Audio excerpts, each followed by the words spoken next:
For many years, this facility was known as one of the great tracks in all of open wheel racing.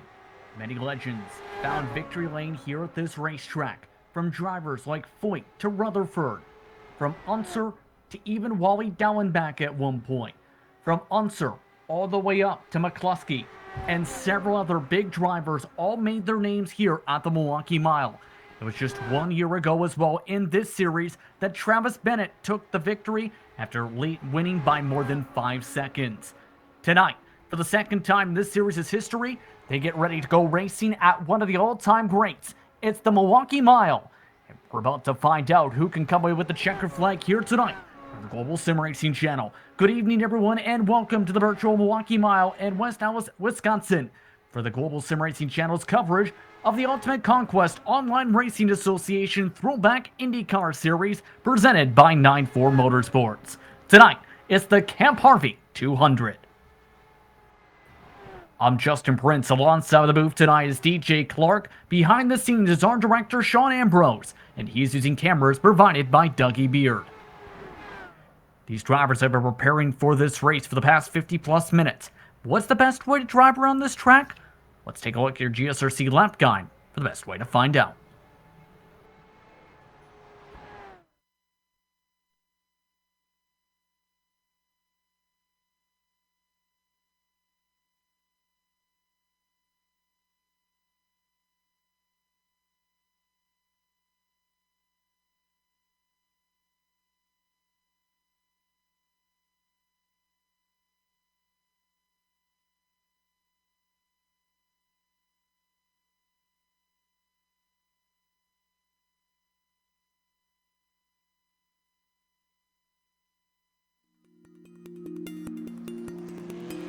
Welcome to Sonoma Raceway, one of California's most famous road courses. It resides just Indianapolis, Daytona, Sebring, Watkins Glen, all legends of American racing, but cannot claim the title of the longest continually operated motorsports facility in the world. That distinction falls to the Milwaukee Mile, where we are today on GSRC. Having been going since 1903, it survived World War II by hosting local events, as it has since 2015, keeping that streak alive. This 1 mile oval is flat. Technically, the banking is at 9 degrees, but it certainly doesn't drive like it. Coming off the front stretch and into turn 1, it's a very shallow entry. You're trying to hit that apex and get around to the point that you can get back on the power again. That launches you off down the backstretch. Looking at Milwaukee from the top down, you'd think both ends are the same. Not so much. The entry into turn 3 is not as shallow and one of the better passing opportunities. Same thing applies to hit apex, get on the power, and watch out for that turn 4 wall. Another thing here is the very odd pit entry. It's one of the most challenging on any oval you'll find. It's well off turn 4 and more of a notch in the wall to get in there. Green flag stops can be, well, a nightmare. Everything except the NASCAR Cup Series has ran here. Indycars of all generations, USAC Midgets, Sprints, and Silver Crown, late models, ARCA, NASCAR B Series, and NASCAR trucks have all had events here. Today on GSRC, the Milwaukee Mile rises up and presents a challenge it's known for. Who will take the trophy home in Wisconsin?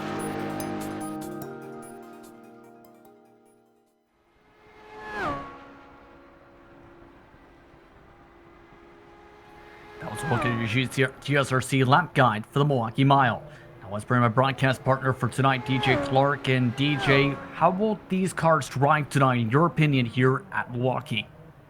Well, they're going to drive well around here, Justin. Milwaukee is one of the true homes of American open wheel racing. It is an absolute amazing track, as you saw in the trap guide. Turns banked at just around 9 degrees. It's a pretty flat track as far as it goes, and you've got to use that little thing on the left side of the car, that brake pedal, to get these cars to turn around. But what that means is you're going to have plenty of overtaking, and you're going to have a lot of skill coming into effect when it comes to driving these cars. But look for an exciting battle up front. Look for an exciting battles all over the field, as Milwaukee never fails to disappoint. And this is going to be a very important race as well, because when you look towards the championship standings, we talked about the pressure about tonight a little bit before tonight's broadcast. The reason being, remember, all the way back to the finish of the Irish Hills 200, the points lead for Paul Jenkins was upwards of 160 plus points. That's down to just 18 with drop weeks calculated. Brian Beard comes into tonight second in the standings in total with 3 victories, while Jenkins still looking for his first. Andy Yerk has an outside shot still, 377 points back, with Robert Bluin and Nate Burke rounding out your top 5 tonight. But let's take a look towards your race details as we get ready to go racing here at Milwaukee. Now, this is round 17 of 20 here in the Throwback Indycar Series. They are going to be driving the old school Indycars, the Dallara IR05s. It's going to be a 200-lap race with a fuel stint to be about 67 to 69 laps. That's going to put us roughly about at a 2-stop race, but do not be surprised if tire wear starts to come into that factor as well. Now, we are dealing with custom fixed setups tonight, which means that everybody's driving the same set, but it's not what you're going to get right out of the box. If you just log into iRacing, these are finely adjusted by the series to make these cars as racy as possible. It'll be very important to be able to get that prep time in. That's why many drivers have spent more than an hour in the session. Now, let's talk about how the conditions will be tonight as these drivers continue their way around for practice. Times in the 22.1s to 22.6s in the session. 98 degrees the track temp, 73 degrees Fahrenheit is the air temp with clear blue skies. Keep in mind that wind direction, 11 miles an hour to the north, so there's going to be a lot of wind for the straightaways today. There is, and it's really, really going to hit you when you're coming down that back stretch. On that back stretch, you are going to be coming into a whole heck of a lot of headwind. That's going to really help the car behind you get up the draft. So look at the prime overtaking opportunity here being going into turns 3 and 4 here tonight. Falling on board with Paul Jenkins, and we've seen him be close so many times, DJ. And in so many different situations where we had a shot to win. What's it going to take for him to finally break through at victory lane? And do you think this is the type of track for him to try and do that? Well, we've seen Jenkins be pretty successful at almost every track he's tried his hand at, obviously. Not able to get onto that top step of the podium, but able to put in a consistent drive. And Milwaukee is one of those tracks where the cream rises to the crop, as we said. Most famously, one of my favorite stories about Milwaukee is watching Jimmy Clark back in 1964 losing the Indianapolis 500 on a mechanical issue and coming back to Milwaukee and dominating. And I think I'm going to make a bold prediction here that Paul Jenkins is going to be in for a Jimmy Clark-like performance. This is going to be his race. Lady Luck is finally going to smile on him. Third in the practice charts, as you can see, and it's very tight, by the way. The top 5 separated by 9 1/1000ths of a second, including the driver who is in second on the board by 1 1/1000th of a second, Christopher Richards, a hometown driver, ready to take part for the first time this season, DJ. He also made one PRL USF 2000 start earlier this year in its amateur series. Always good, always exciting to see a new driver coming on into this series like this, and Richard showing that he absolutely belongs. As you can see, they're just 1/1000th of a second back. He's going to be one to watch, and thankfully with as bright and as stunning as that orange and purple car is, he's going to be pretty easy to watch out on track. And of course, don't forget about the drivers who are, yes, hundreds of points back, DJ, but drivers like Yerk have shown good speed recently. Christopher Lanini, when he's been able to keep the car clean, has been fast. And of course, Scottless Ramler, who is getting some of his first practice laps in the past few laps or so. Ramler always one to watch since he burst onto the series after Pocono and that amazing drive that he put in there. This is going to be a tight race across the board, I really, really think, as you hinted at it, just how close the top of this field is, and really looking all the way back down the track. Even from the slowest car, we're only talking about a half second separating first and 17th. Yeah, we're dealing on a mile-long track, but still a half a second is pretty impressive spread there. About 10 seconds or so until we start single car qualifying. 5 minutes, 2 laps of qualifying. Now, for those curious, the reason for tonight's race name is not only, of course, is the Milwaukee Mile the oldest operating speedway in the world and at the Wisconsin State Fairgrounds. The fairgrounds actually became a staging ground for Camp Harvey during both the Spanish-American War and World Wars I and II. A lot of history has taken place here in open wheel racing and as well in the world stage. And now we're about to see which drivers can step up on the virtual stage to start on the pole tonight, DJ. Going to be crucial qualifying with how tight things have been at the front of the field for the points and the mid-pack all the way back to the end of the top 10. It very well be, and you don't want to be too far back in the field here because aero wash can push you out a little bit. You're not hitting the massive speeds that you do on, say, a Pocono or one of the super speedways that these guys run, but aero wash is going to come into it, so you want to get up to the pointy end of the field, obviously, as much as you can.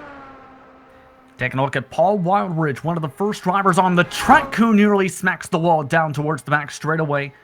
Has one start in this series, and it was a top 5, a very impressive debut for him in the 67. Looking to do well in the ovals today.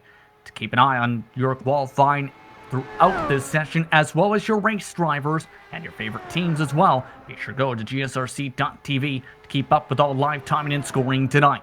Quickly and Lenine to the top of the board, bumped off by the number 57. Great run there from Ramler, putting in a 22.092. Really solid performance there. Nobody able to get anywhere close to that as you see Christopher Richards almost a half a tenth back of him. There comes Chris Lanini coming in just a few thousandths back as Ramler's able to even go faster with a .075. Some blistering pace shown so far tonight at 22.075 to keep an eye on. 22.8 for McLaughlin as he slows it down on that lap. We talked about Christopher was among the top drivers in practice in the early portion of the session, and it seems like the second lap is the best lap where he can pick up about half a tenth to a tenth, DJ, at this track. Yeah, with just as short as Milwaukee is, you really need a full lap to get up to speed. So don't be surprised if you see guys utterly compromising that first lap, specifically when they come out of turns 3 and 4, not taking the fastest line, but taking the line that's going to get them the most momentum to blast on and get the best second lap that they can.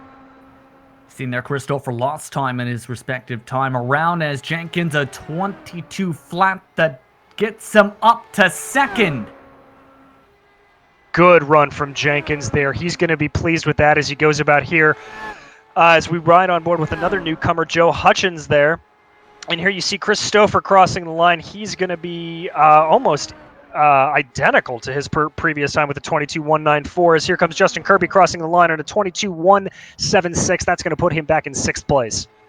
Again, 18 cars are in the field for tonight. And you mentioned the opponents at track position.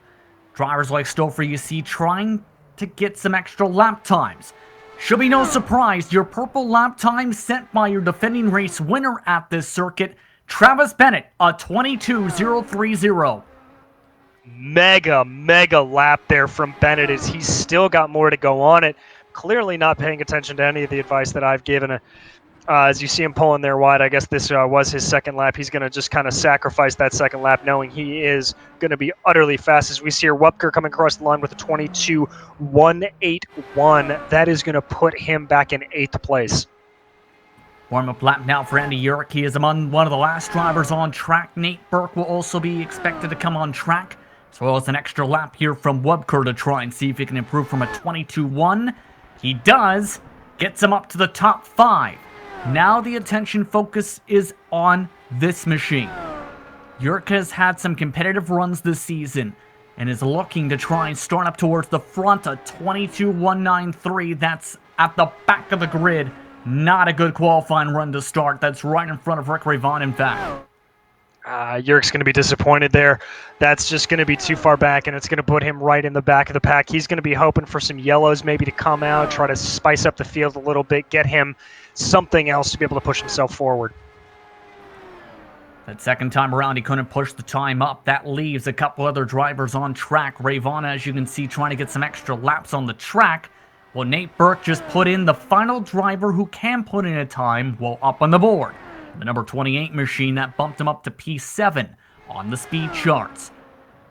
The question's going to be, can he improve his time here? He has about 18 seconds left on the clock to try something with the 22.156 last time, and his second time does not improve on that qualifying run.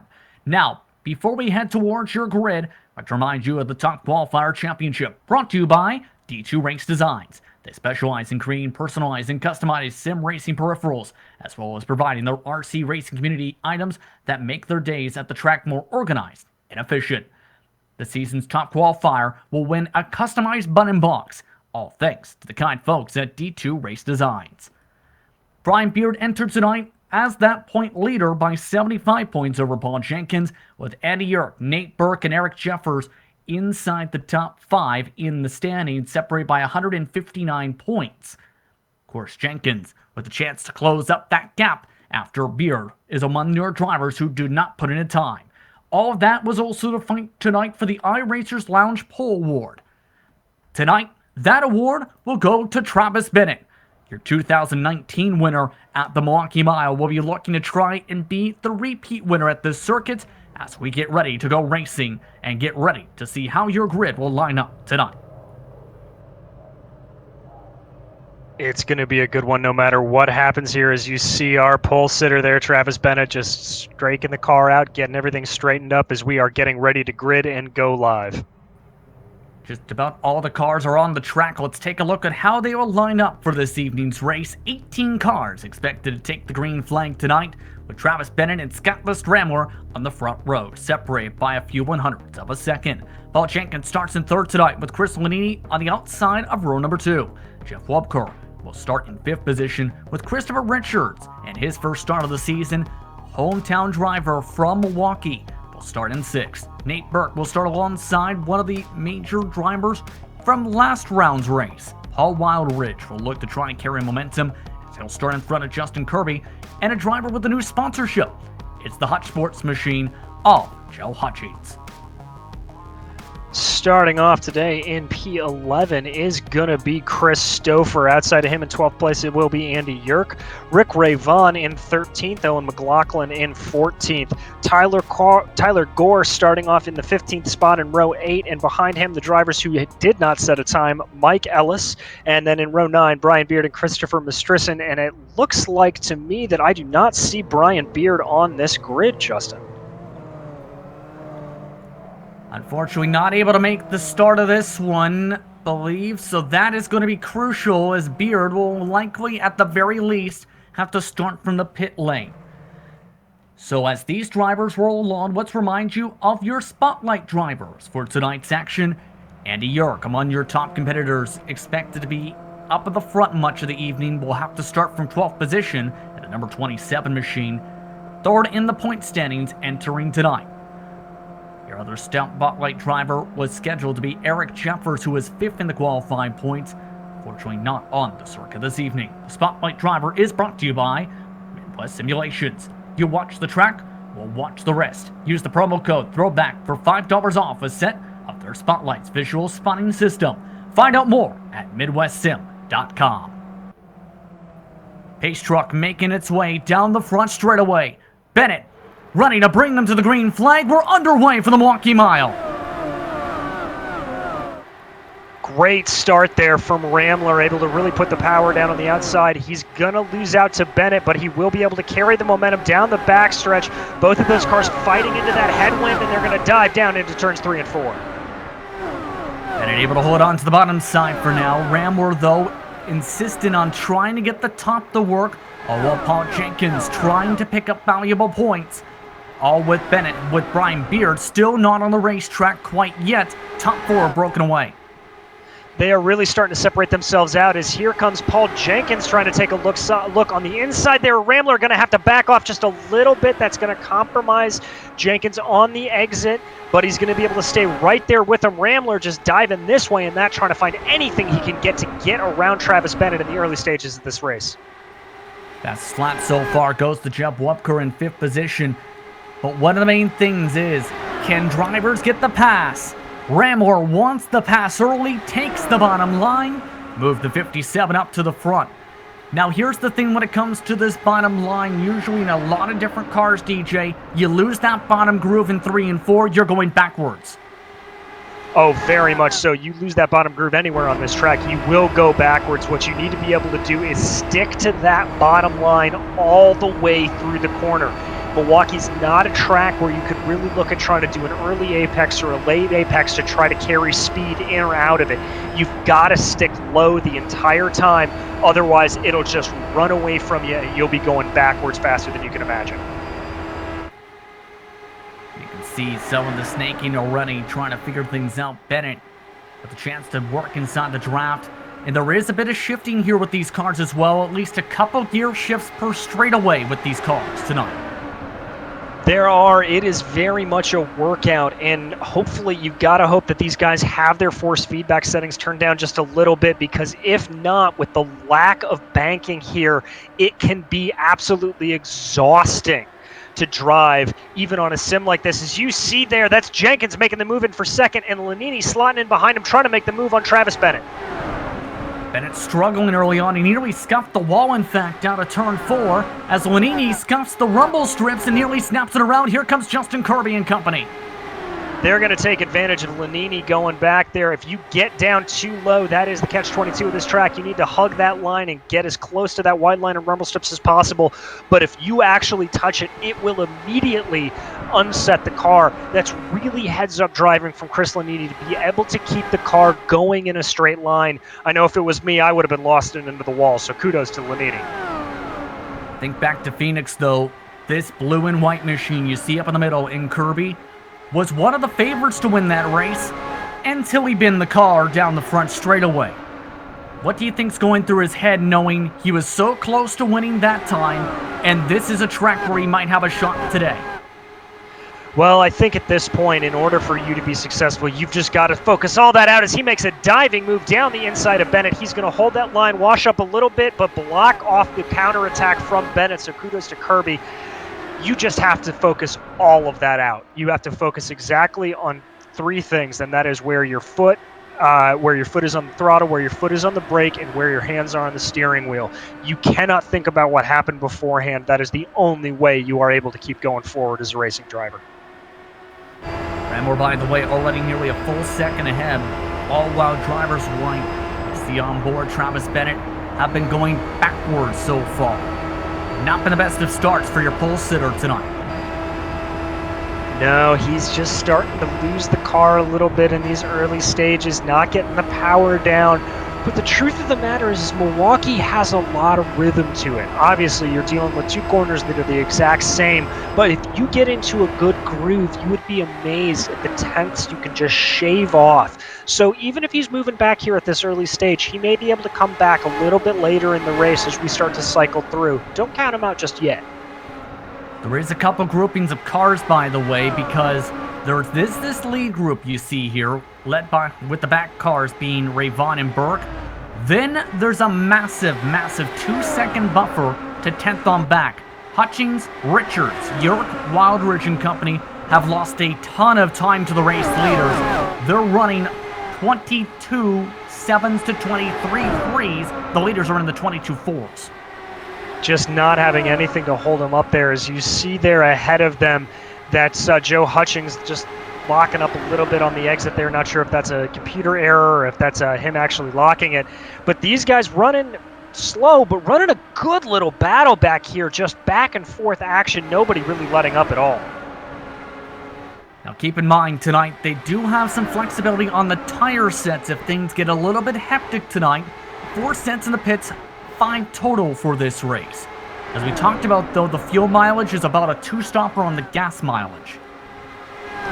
It's a 2-stopper on the gas mileage, and with temperatures on the track hovering around 95, I imagine they're going to be able to make that 2-stopper work. You may see somebody try to make a gutsy call to try to dive in, make this a 3-stopper, take advantage as we dive back up front here as the action starts to heat up. That's because Justin Kirby made the pass on the high side of Paul Jenkins. And this is one of the traits for Jenkins in the series. He likes to keep the car clean and get consistent finishes. I think he partly knew at that time Kirby was flying in quickly as Bennett having some trouble. Caution flag is out. Nate Burke also in a bit of trouble. Looks like Bennett just lost a little bit coming out of the exit of turn 4, got the car sideways, and Burke just nowhere to go running into him. I think we're going to jump to replay here as we check it out. Well, several positions, and Andy Yerke is seen also with a very broken suspension, struggling to get the car rolling. And right there, hit the bottom in 3, and hard hit. Ray Vaughn got the first hit first, and then Yerke got the second big one. Just a small enough clip to break the suspension. Oh, yeah, you can see Yerke there coming in, just catching it as you follow our spotlighted driver, Andy Yerke, coming out here, nowhere to go, just a little bit of a tag on the end and just misses the attenuator, but big hit into the pit wall. I think that's going to be relatively terminal damage for Yerke. That's going to hurt him pretty badly. Yeah, well, given to Yerke to allow drivers to go on by, there isn't a fast repair in the pit lane. There is one available, I should say, if drivers choose to do so. So that's opened up some flexibility here as a result, and one car's crashing. I heard, and I'm sorry, coming from some of the driver chat, I think somebody may have gotten into the back of him there. It looks like it's Stouffer. Let's take a look, and it was Jenkins with the apology, as Jenkins had a late call to come in the pits and nearly drove into the pit wall and right into Stouffer. Oh, that is an uncharacteristic error there from Paul Jenkins. Thankfully, I think he'll be able to get away with just a simple rear wing maybe fix there. That may be a little bit more suspension damage. I don't know. We'll have to see what shakes out. He damaged both wings in that sequence, and now has lost all his track position as a result. I believe he took the fast repair only an 8-second stop, taking on that service. Jenkins, meanwhile, has pulled over to the side of the racetrack and letting cars go. And part of the reason you can probably realize is that's a very unsafe pit entrance to cross that yellow line. Just a little bit. That'll get you penalized both in real life and in this series. So it looks like Jenkins getting an end-of-the-line penalty for that unsafe entrance to the pit. That is going to hurt him in the championship, but who it's going to help is our non-participant tonight, Brian Beard. If Jenkins is stuck back in the field, that small little 18-point gap is not going to go that big. Here's the major thing, though. One car did not pit. It just so happens to be Scott List Rambler. This is going to be a big gamble now where everybody else undercut him here. And a couple only topped off. If I'm Rambler, I am hoping that I'm going to be able to get a good enough jump off of this and just bide my time. For him, if he can stay in the top 5 through to the next cycle of pit stops, that's good. But this is a gutsy call from Rambler. 180 laps to go this time as the lights are still on top of the pace truck, expecting that signal to come off this time by, and we do. Now, it's Rambler in first, Lanini in second. He only had a 5.7 second stop, by the way. Kirby did take some tires. 8.5 seconds gets him to third. Hutchings is up to fourth spot after a splash and go. Ray Vaughn up to his highest position in fifth. Burke is still in sixth position with Richards, Wubker, Patrician, and Wildridge inside the top 10. A good start to this race, DJ. Keep in mind, last year's race had in total 6 lead changes and 7 cautions and 21 caution flag laps in a 10-car field. That was in their first season for this campaign. Well, let's hope that we can keep the cautions down to a minimum, as the on-track action here thus far over the first 20 laps has proved very exciting. Indeed it has. We've already seen multiple lead changes and some comers and goers. Your biggest comers, Kirby, Hutchings now, along with Ray Vaughn. Rambler, off and away, green flag, we're back to racing. And that is the good start that Rambler needed there, as you see Rick Ray Vaughn diving down to the inside. Very late move from him. Very late move, and he's going to be able to do it, and he's going to be able to pull along. I believe that's Joe Hutchings, or Nate Burke is going to be able to come along and slot in behind Joe Hutchings, trying to make a move here, really doing some good driving. That lost him a lot of time, though, about a full second in all that scuffling.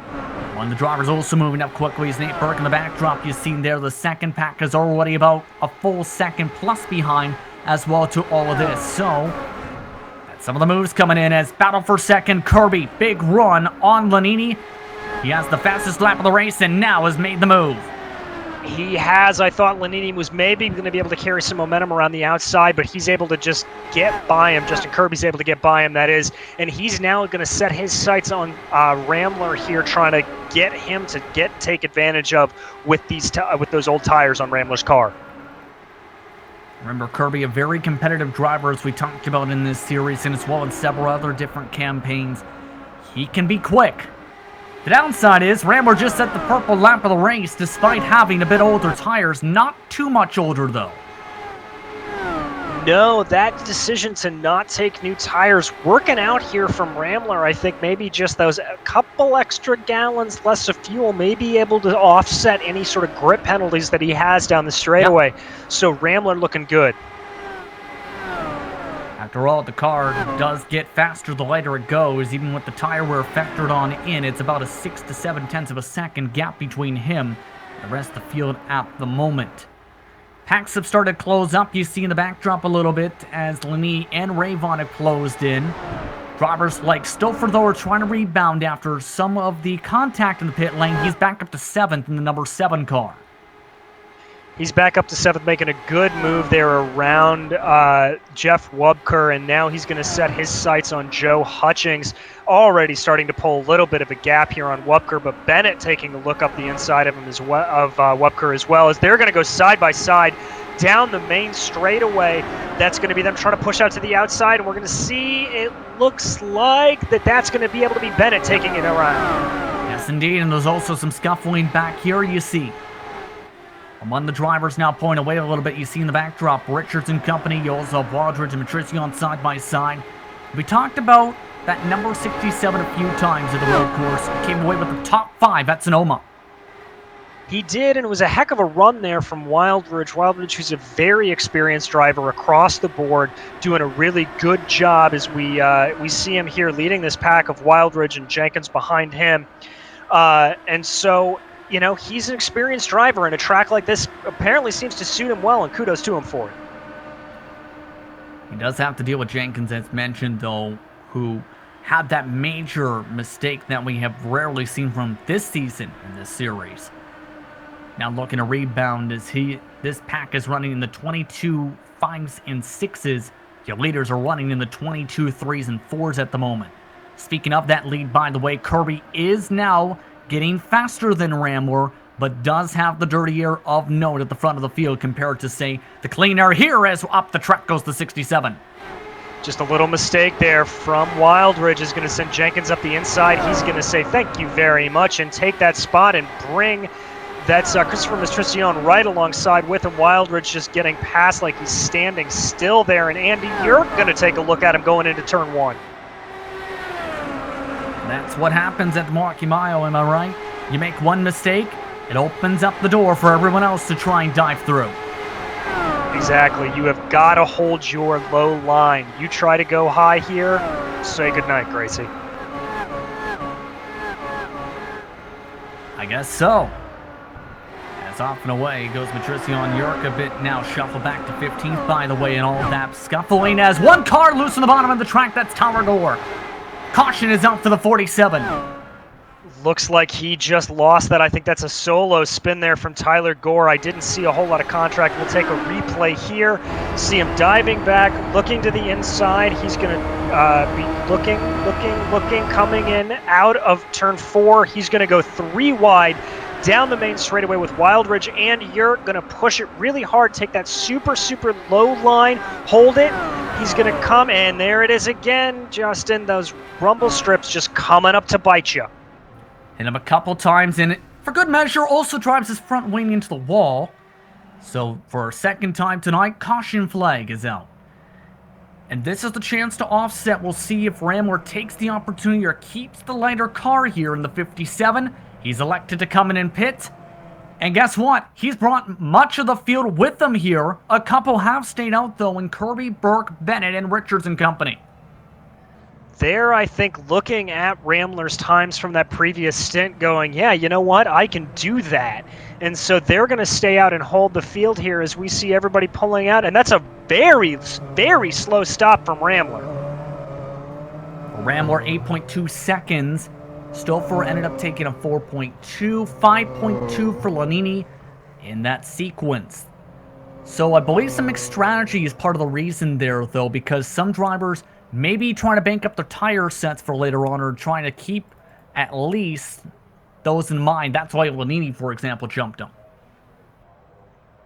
Could be, and I think if I'm Rambler running out front, anticipating the fact that I was running well if I had that clean air, but coming back into the dirty air, I'm going to need a little bit more grip on those tires. So that's probably why he made the decision to take tires in that situation.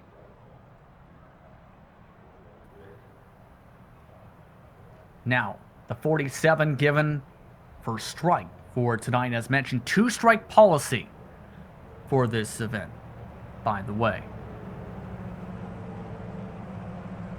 Indeed, 2 strikes, you're out. So these drivers have to be very careful about what they do and just keep off of that rumble strip as much as possible. As we shake out the field here, Justin Kirby back up to the pointy end of the field. This is going to be good for him. He's going to look to really, really put the pedal down. And looking at fast lap times, he's able to be about a half a tenth, almost a full tenth actually, over Nate Burke's fastest time. So look to Justin Kirby to really try to pull away here, and I think he just may be able to.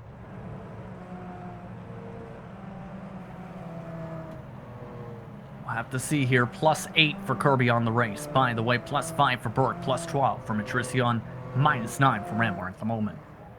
Coming up to 164 to go. Your thoughts on the early going of this race as we reach 1/4 way in after this caution? Well, simply, Justin, this is classic Milwaukee. As you see there, I believe that's Nate Burke diving into the pits. This is great Milwaukee action. This is a typical race here at the mile, and it's what makes this track fantastic. You have to be smooth, you have to be consistent, and one error can force you to the back of the pack. But as soon as you gather the car back up under you, you can charge your way right back up to the front if you need to. I love this track, and this is why. By the way, 28 machine of Nate Burke has been told go to the pit lane due to technical issues. He's now trying to correct said issues and is off the racetrack for this upcoming restart. For the time being, will at the very least be at the very tail end of the field. So, we'll have to see how Kirby does here. And if Travis Bennett can keep his track position after losing several spots on the first run of the race, being shuffled all the way to the back end of the top 10 at one point, of course having some trouble. Pace truck off, green flag is out. Great jump there from Kirby. That's exactly what he needed to do. Just get the power down and get out of the crosshairs of everybody behind him. He's already pulled out about a 0.3 of a second gap now, 0.4 of a second back to Travis Bennett. That's exactly the kind of thing Kirby needed here in the early goings of this stint. Keep in mind, all the drivers who ended up topping off or taking a set of tires are still deeper in the field, all the way back in P8 on back. One of the drivers that have to pass on by: Yerk, Wildridge, Patricion, Richards, Jenkins, and several others. So this is a great chance, again, for Kirby to lead these laps, one off and away. Speaking of those drivers fighting back there, Yerk and Wildridge are back and forth for P6 at the moment. That's holding up all the drivers who pit. It is. It's really stopping them from being able to move up the way they want to, really be in the cork in the bottle there. But it looks like Rick Ray Vaughn is the first one to take a look at him. He's going to try the outside, but Yerk is going to hold him off there. But he is, I think, going to be able to maybe get by Wildridge. He's going to thread the needle in between the two of them. Wildridge has to back out of it, and it looks like Yerk's going to be able to hold the high line. But at the same time, Ray Vaughn is going to be able to have the preferred line, and he will have the position coming out of turn 2. Of note, the 90 has come down under green, so he's had to serve a penalty potentially in that. All of this is while the drivers on fresher tires making some aggressive cuts, as down to the bottom of the racetrack goes Richards to let everybody go in the freight train. They have, and right behind Rick Rayvon there, that is Scottless Rambler, really putting the power to the metal and wanting to get back up to the front. He is right tucked up behind Rayvon, really going to try to dive a little bit earlier there, get some clean air on that wings, and get a good blast going down the main straightaway. And we mentioned a lot about Scottless Rambler in his background. No more so for his stock car ability, where he competes in several leagues. Competed actually in the California Clash a few weeks ago, where he was one of the better cars before luck didn't smile his direction for said event. Now tonight, looking to carry on forward momentum, where he has been a very dominant driver in his early stages in this series. In fact, to the bottom side, Rayvon lets him go.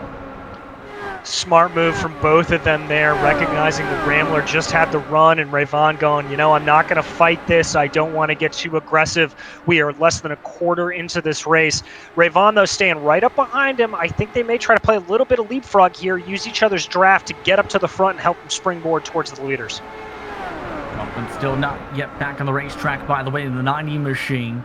So, still some troubles for Owen McLaughlin in one of his first starts this season, has made a couple appearances in 2020. The race leaders are about 3 seconds up the road from these cars, by the way. Could take some time for Rambler to get back up to Kirby and company. And here's the main thing when it comes to the offset of the strategies for the fuel. When you do the math in your head, it's still technically a two-stopper on the gas, even with the drivers who stayed out on the different cycles here. Exactly. It'll be a two-stopper no matter how you cut it, but what's going to come to advantages is when these guys need to pit with the later stages of the race. So when you're looking as it goes along, anywhere between about lap 130 onward, you're going to be hoping for the caution flags to come your way. You do not want to take a green flag stop here, as it will absolutely decimate you, put you 2, maybe even 3 laps back. This is an awkward pit lane that you've got to really slow down for to make sure you can get in for. I believe it's only a 40-mile-an-hour pit lane, so you will lose a whole bunch of time. You want to pit under yellow under any position possible. 45 miles an hour, by the way, which is still a very difficult pit lane to go from when you're running at the minimum on the track about 155 miles an hour. Also seen Scottless Rambler last time by, had the purple lap of the race at 22.235. Trouble out of turn 4, Paul Wilderidge in trouble in the pit entry, by the way. It is. They called it out over the spotters cam, and they are going to stay green here. So good for that, as Scottless Rambler making the move down the inside, and he is going to be able to take the stress in there, I think, going down the front stress. Yes, he is. Rambler on a mission here tonight, refusing to be held back in the field. So the 19 machine lets on by Rambler. Change for second as well. Jenkins is now past Travis Bennett up the road as well.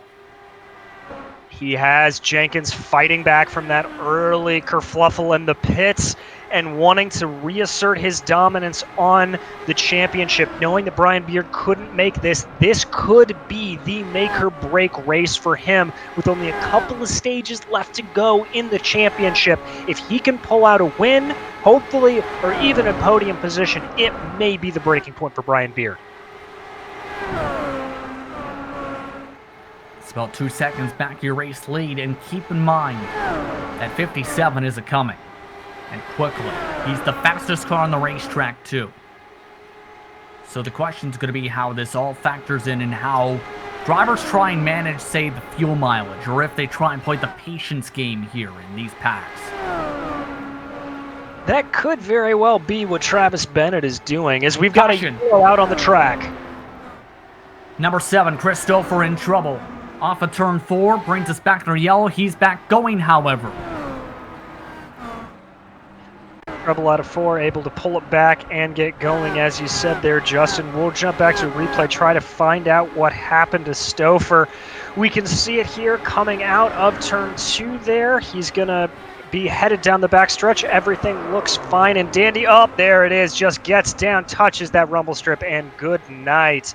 Able to save it and keep going, but still, that rumble strip claiming another victim. More than 45 degrees as well with cars around him, so an out for iRacing to trigger the caution flag. So our third yellow flag of the race, and here's the tough part now. We mentioned the fuel window, about up to just about 70 laps.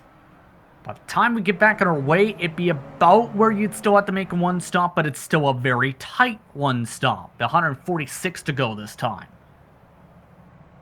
Well, if I'm Justin Kirby, Paul Jenkins, Travis Bennett, Christopher Mastrissen, any of those guys, I'd think about diving in here and trying to pray for that lucky caution.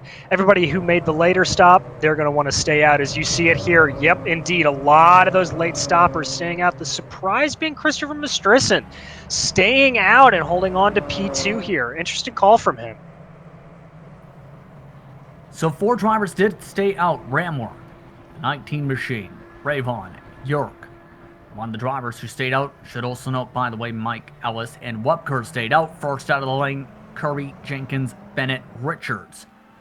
Stouffer also off and away and used the tire set after his sides line. The drivers who were taking substantial pit service, Lanini and Hutchings, under this caution flag. So, re-rack them and stack them yet again, and this is now going to be even tight now if it goes green, for example, because here's the difficult part. Unless I'm adding up the math wrong, it's still technically not inside that projected window to make it to the end. Correct me if I'm wrong.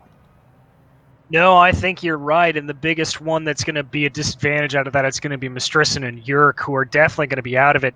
You're going to have to be doing some clutching and coasting if you want to try to make it. You're not going to be able to go full power.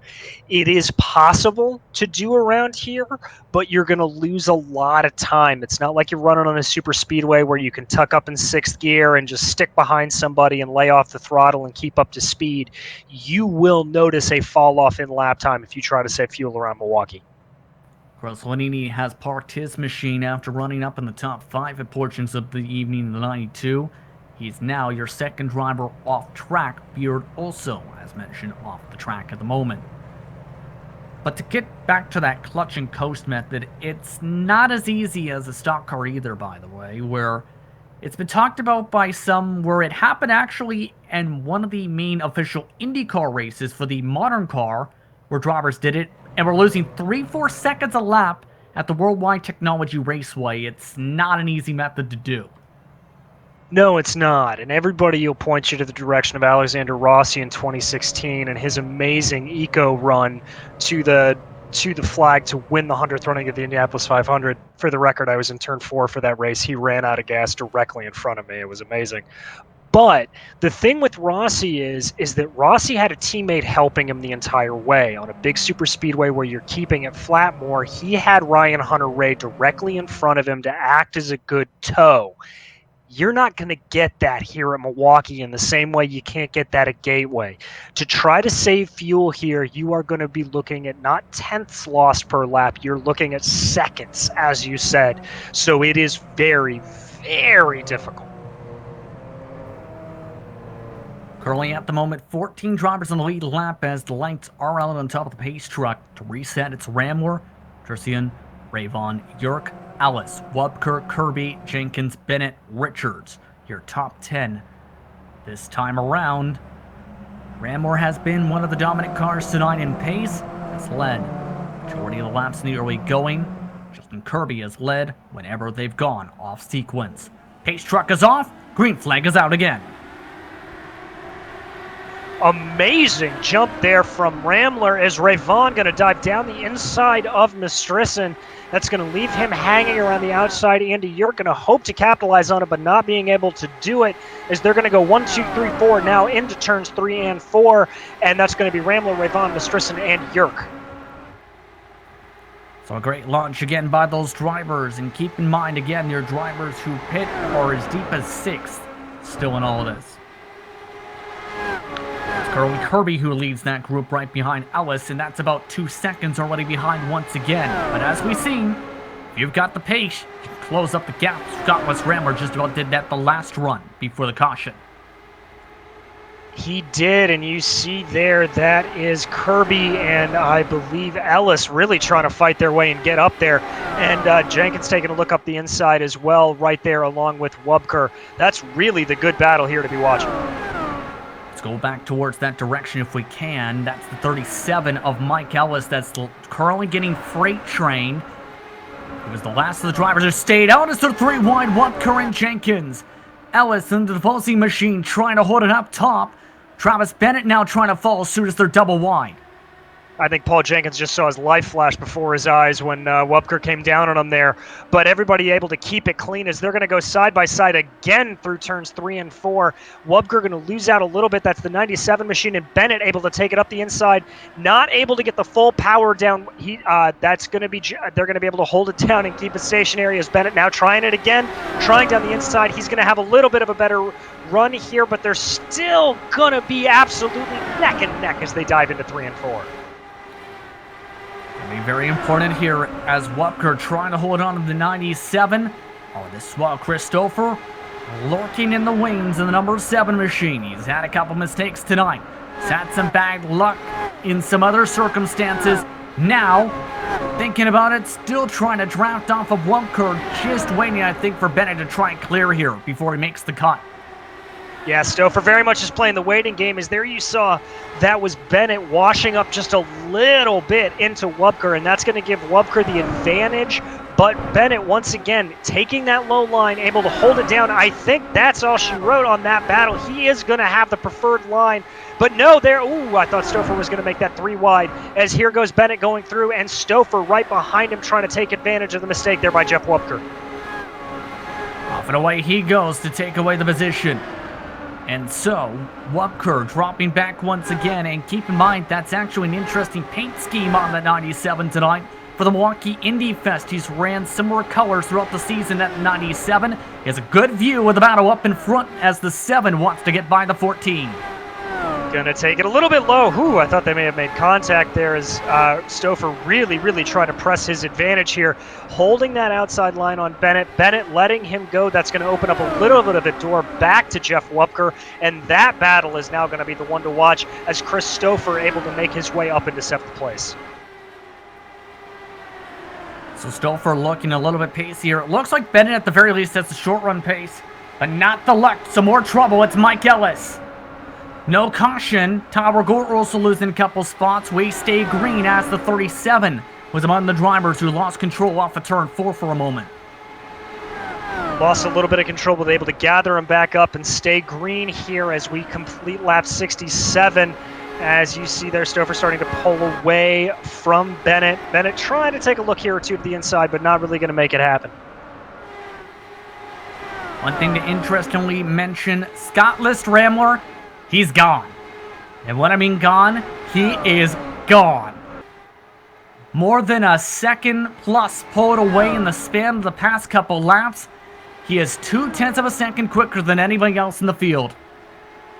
You just don't see gaps like this come out of Milwaukee unless your name is that of absolute legend like Unser, Andretti, or Ray Hall. So amazing run here from Rambler. Ray Vaughn just having absolutely nothing to get him. As you look behind there, that looks like it's getting interesting between Kirby and Yerk. Yes, indeed. If we head towards P4, things are shuffling about. Kirby, we've mentioned, has the pace. Yerk ended up losing a few tenths in that scuffle. They also had to get by that yellow machine that's right now very much on the edge, as to the inside goes Kirby in the Black Magic car. They're going to work their way on through, and remember that yellow car is Christopher Mastrissen. He is the earliest one to stop out of this whole lead group coming in on lap 18, although Andy Yerk did as well. He came in on lap 17. But Mastrissen there clearly feeling the effects of not getting a fresh set of boots on here. As you can see, both him and Yerk running a little bit wide, as that's where the battle's going to be, as they're going to go neck and neck. I thought they were going to collide. They're going to keep going straight and just keep the battle going to fight another day.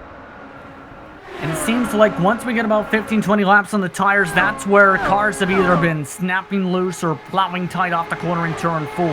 Do you think that is just how the drivers have been pushing, how the track is itself and the nature of it, or just in part how this wind is factoring down the straights and how it's gusting them while they try and turn through the winds, essentially, around the corners? I think more than anything, it is just the natural scrub that comes away on a track like this. You know, there's, as we've said, about 9 degrees of banking here. It's almost imperceptible, and so the tire is just skating across the surface. It's not having that centrifugal force of an oval to really push you down. To the inside goes the 19 once again, looking for the scuffle. Move him back up to 4th position, and we've seen a couple big runs from him. He's right now plus 14 if he can find a way to fully clear York despite the older tires. And this is the difficult part for York. He's trying to get the job done on the non-preferred line, and this is losing him time to Paul Jenkins and company behind him. It is. Jenkins really able to start poking his nose up there. He's going to want to try to clear these guys as quickly as possible. Get up to Justin Kirby. Both Jenkins and Kirby stopped on lap 54, so they're on the same pit cycle, and he does not want to fall too far behind if we have to make any sort of green flag stops. Christopher and Travis Bennett are also waiting in the wings as well. They're slowly creeping into all this.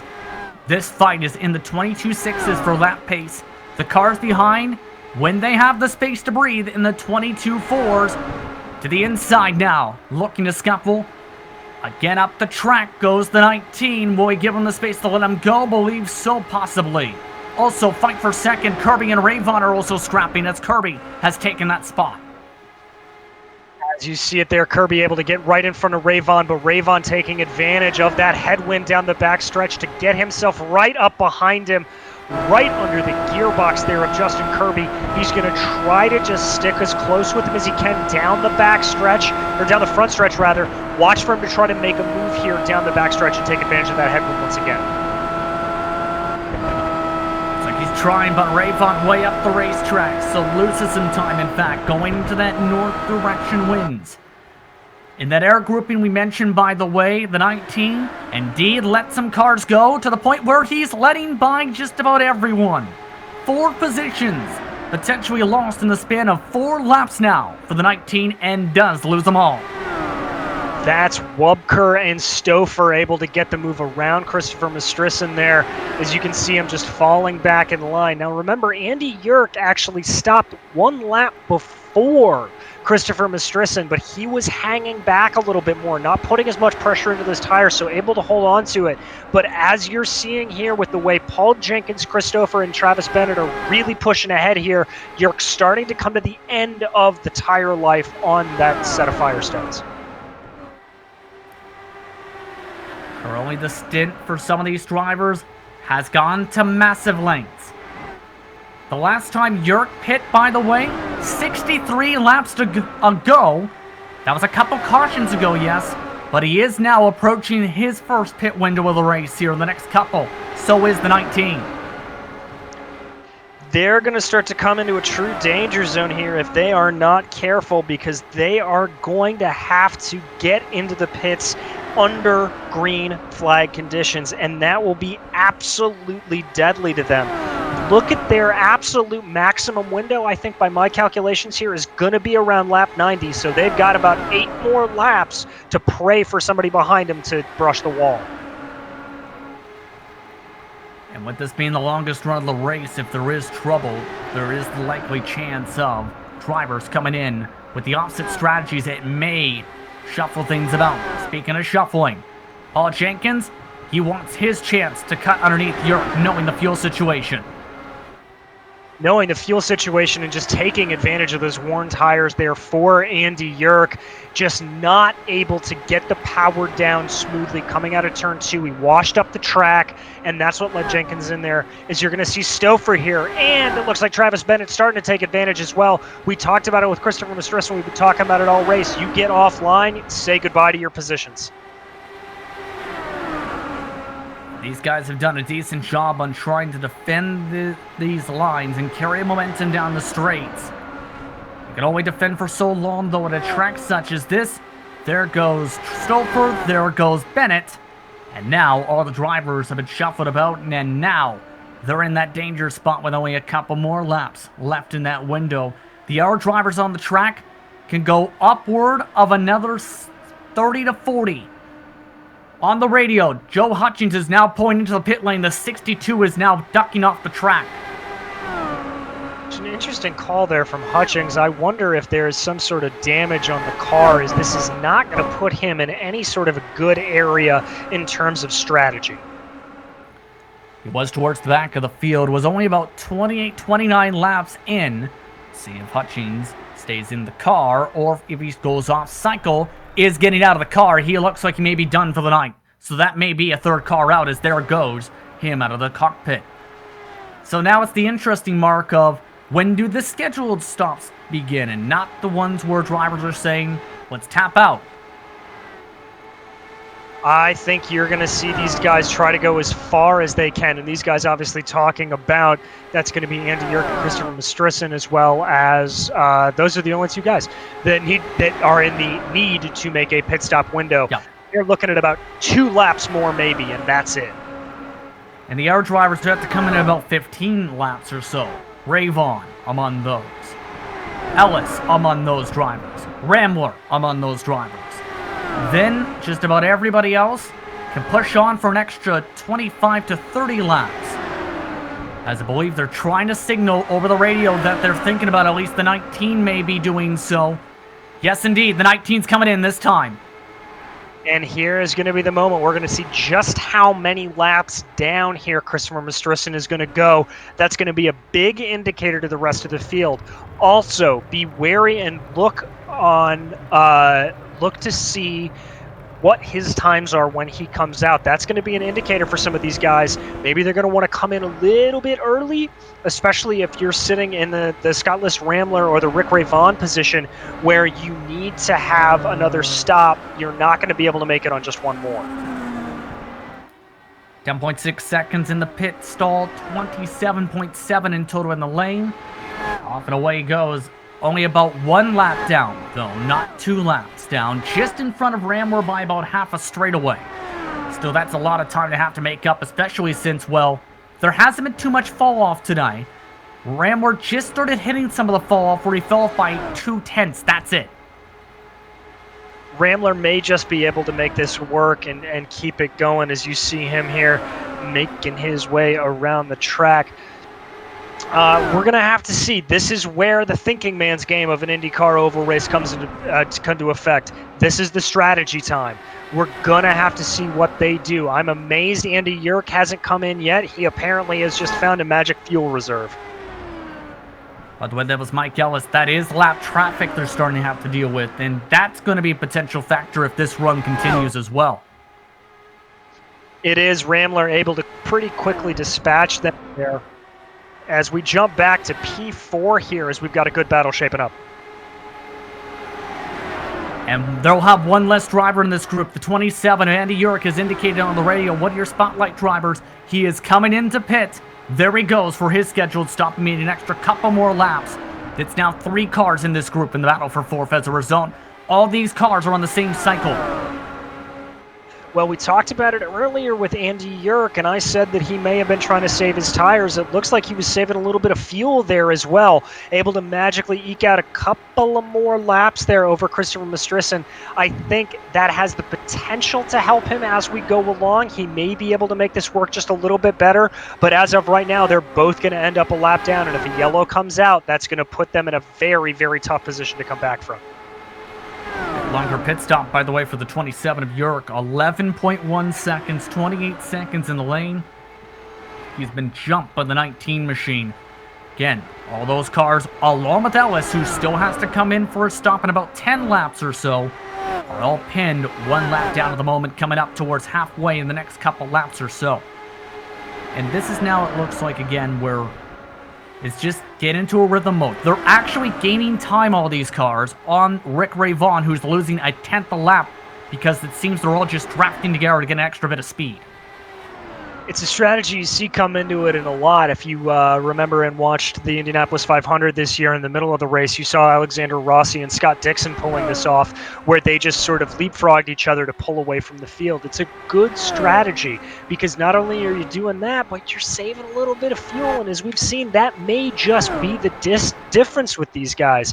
As you see here, Rick Ray Vaughn driving it along, trying to keep it going, but not having anybody around him, really starting to hurt him here, especially down that backstretch with the headwind that we've talked about. He's been losing tons and tons of time here. 101 laps to go. Again, some of these cars as well getting fairly tight as we've seen.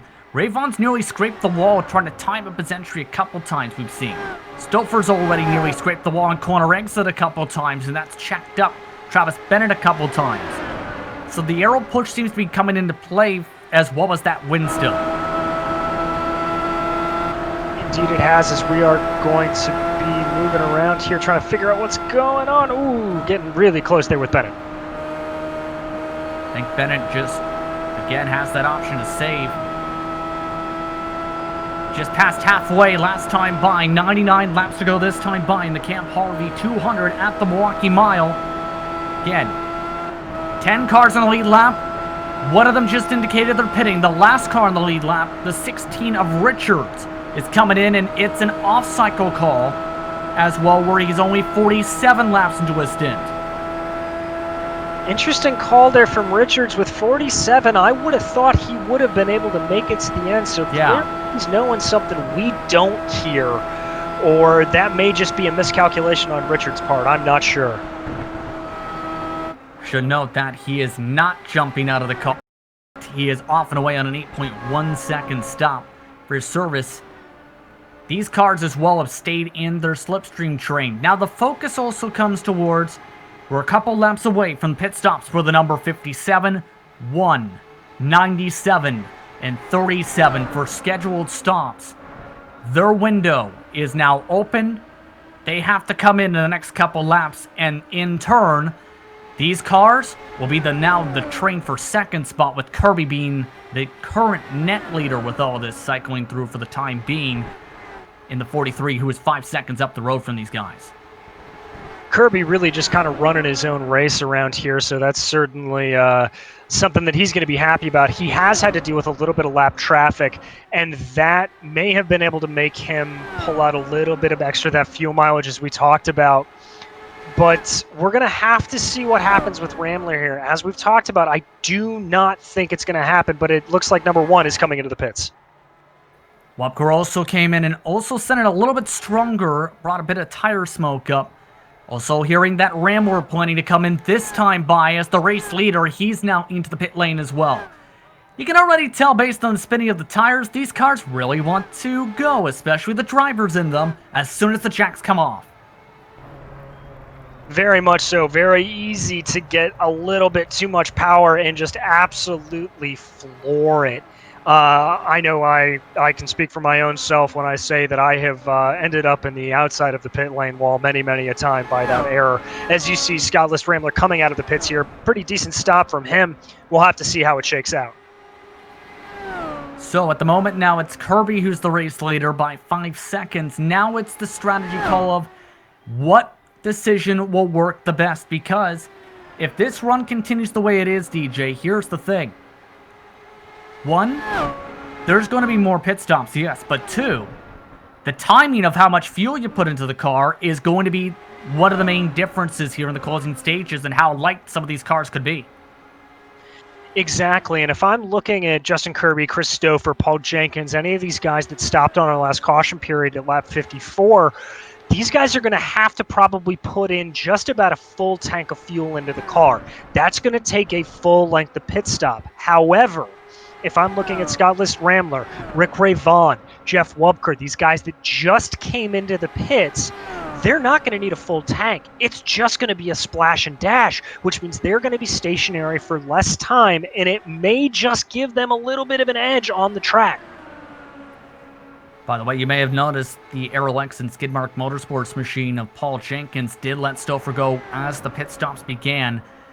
And this is also a calculated decision possibly, where he was the lead car for a good portion of time. Then they realized, oh hey, the car we're closing in this whole time is pitting. Now he's the man who can save fuel and try and balance it back compared to the 7 who's going to burn his. That's the Paul Jenkins we sit and talk about around the campfire. Really smart, heads-up driving from him. Just absolutely thinking before he does anything. That is what has gotten him into this championship lead, and it is what continues to make him one of the most consistent drivers in the Throwback Indycar Series. Very strong race, and by the way, in all this, there is a chance Ramler unlaps himself, but before these cars even dock down, they have about 11 to 12 laps in the minimum, give or take, before they have to pit. So that's the off cycles coming in. Keep in mind, Ramler at the moment actually has an 11-second gap on Rick Ravon. They're on the same cycle. That's how quick the 57 has been. But however, if anything was to happen, only 6 cars are on the lead lap at the moment. Exactly. This race is looking less and less like it's going to be a race between Ramler and Rayvon, and much more of a race between Ramler and Kirby, to see when the pit cycle is going to work out for the two of them and what that's going to have to mean. So it's going to be very interesting to see. It's going to come down to strategy, and it may come down to a unfortunate yellow for one of these that could dictate who ends up bringing home the top step of the podium here in Milwaukee. We talked a bit about that race last year. It was a race where we mentioned the lead changes. We mentioned Travis Bennett taking the victory. The first part of that race had been dominated by one driver. Chris Stouffer was that driver, who led 68 laps before having a DNF in the end of that race.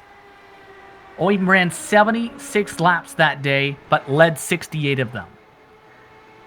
As a driver, do you think that's going through the mind of drivers like the 7 or drivers like, say, Rayvon, who haven't raced here in this series before and know that, oh, hey, there's a little bit more experience in these cars for some of the competitors, including the guy who finished second in that race, Wupker behind him? I think you have to take a little bit of that with a grain of salt as we watch here Rick Rayvon and Jeff Wupker starting to battle out a little bit here. Now, this is a battle for position. These guys both pitted at the same time, both pitted on lap 105, and Wupker desperate to try to track down Rick Rayvon, maybe see if he can take anything out of Scottless Rambler. But Justin, to your point, yes, that factors into your mind a little bit. You do think about it. You do think about, oh man, I messed this up last year.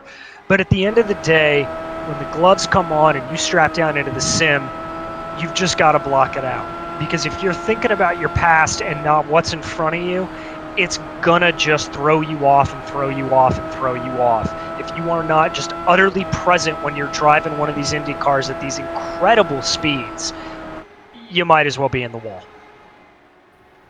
Funny you mentioned that there was an apology from race control involving the first caution flag, because apparently there was a question about how the gearing was through race control. That partly led to the mistake then. We also have an off-cycle call. Mike Ellis in the 37 may be parking it. He's 3 laps down.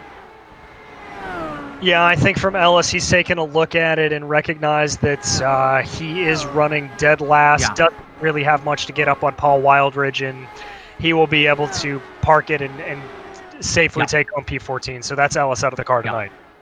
As you've seen, bye-bye pit wagon, bye-bye race car. So that gives a spot to McLaughlin to 14 once he gets around the next few laps, and puts in total 14 cars running on the racetrack. In total, 6 of them still in the lead lap. Travis Bennett we're still looking towards here, by the way, who is losing time again. He just seems to struggle in this part of the stint. Yeah, the middle to end of the stint, just not Bennett's forte. And that comes down to each driver. There are plenty of drivers that just come alive when the tire wear starts to go down a little bit. And there are some that come alive when they've got a really nice fresh set of boots on the car. So Bennett just clearly struggling here. It's hard to get the power down at Milwaukee when the tires start to go away. The car just wants to slip and slide from you. It's not even the simple oversteer like you would expect. It's just that there is no grip at all, and it feels like you're driving on ice in these cars when you've got no grip. Lead cars are now pitting on their cycle. Justin Kirby is now in. Nate Burke also indicates he'll come in. Several other cars in front also come in, including Paul Jenkins. Jenkins, though, had to avoid lap traffic who came in. That was Paul Wildridge, right up in front of your points leader. Stouffer coming in this upcoming time by as well. That's going to slow Jenkins down just a hair on the outset, but here comes Kirby coming back to the outside. We're going to be watching the gap between him and Rambler, and you know what? We didn't even have to, because there goes Rambler up ahead in the road. He is already 3.4 seconds ahead, and they're going to have to recalculate as everything goes through here. Now, the thing for Rambler, he wants to try to get almost a full lap on Justin Kirby if he can, and that will do it. And right now, it doesn't look like Rambler's got that advantage. See, the rest of the cars take their service, and already Kirby and company just blowing by everybody before they even get out. The recalculated distance, 4.5 seconds between P1 and P2. So Rambler now leads, Kirby in second. With the race off the pit road, Bennett has jumped back to third, Stouffer's to fourth, Ravon's in fifth, Wupker in sixth. And the caution comes out as more trouble. It's Richards. Richards in the wall. Looks like he's going to be coming a little bit weird down the straight there. I'm not entirely sure what happened. He looked like he may have been coming from pit lane there, or maybe just crossed over the line as we watch the replay here. You mentioned the rumble strips. And a stock car, yes, you can get away with it. As you mentioned several times, you hit those curbs, bye-bye. You can't do that in open wheel. As we jump on board of the left front onboard here with Christopher Richards, you can just see you get onto those rumble strips and good night, Gracie. You've got absolutely nothing left. Simple as that, and that's going to bring out the yellow, and that's going to make things very, very interesting. That may pin a couple cars some laps down, not just Richards. Tower Gore is going to be pinned one lap down with a caution flag. Can make things very intriguing how scoring will be, and off and away. That's actually a free stop for Ramler to cycle back on equal footing. Kirby, Stouffer, Ravon, Wupker, and Christopher Patrician coming in. Jenkins and Bennett do not join these cars, however. That's going to be a gutsy call from Jenkins and Bennett. There is an outside chance they can pull this off. That's going to be probably about, when we get back going under green, I would say 73, 74 laps of green flag. Or no, excuse me, we're farther along than I thought. 68, 67 laps of green flag running. That's going to be close. If we go green to the end, they may be able to pull it off. But what this is going to do is it's going to play right into the hands of everybody. And look who got out in front. That's Justin Kirby ahead of Scottless Ramler. Ramler may be able to get him on track, but Kirby's ahead for the time being. There was a difference in how they took the stops, however. Ramler took tires since he was 20 laps in. Kirby just could top off since he was just 3 laps in the stint. And let's remind you again on that fuel window. The very top end of the fuel window estimated by race officials tonight was 69 laps. When we get back racing, it will be about 70 to go. It will be, in Scottless Ramler coming down the pit lane again. I'm imagining this is just a quick top off. Yeah, has to be. That's exactly what it is. And at this point, I'm shocked we didn't see more drivers, or if not, we're going to probably see a lot more in the next moment or so with how tight this window's about to be. Exactly. That's a heads-up play there from Ramler. The only thing I can think of is why you wouldn't want to do that is doing it right now as I'm looking at the pace truck, and I don't think the lights are out. Yeah, I wouldn't be surprised if we see a couple of more guys doing that right now. One driver is appearing to take a wave potentially, just taking service a little while ago, was Tower Gore, which will bring us to 11 cars in the lead lap. Richards did not take that chance with his respective spin. How many more would top off this time? Looks like Paul's thinking about it, and does. He comes in with Paul Wildridge. Justin Kirby also topping off this time. So that's going to leave the guys that are staying out here. That's going to leave Travis Bennett, Chris Stouffer, Rick Ray Vaughn, Jeff Wubker, and Christopher Mastricion. They're the ones that are going to stay out. It's going to be all the harder for them. They're going to be praying for one more yellow flag to try to eke it out to the end. With the lights now off, can tell you, it's now 70 go now. Guess what? It's 69 green flag laps to go. If you didn't top off here, oh boy, you better hope for some luck. Travis Bennett, the only driver who did not pit or top off of any type of service under this caution. This can be tight. We'll have to see how things fare out, though, as we're a bunch back up once again.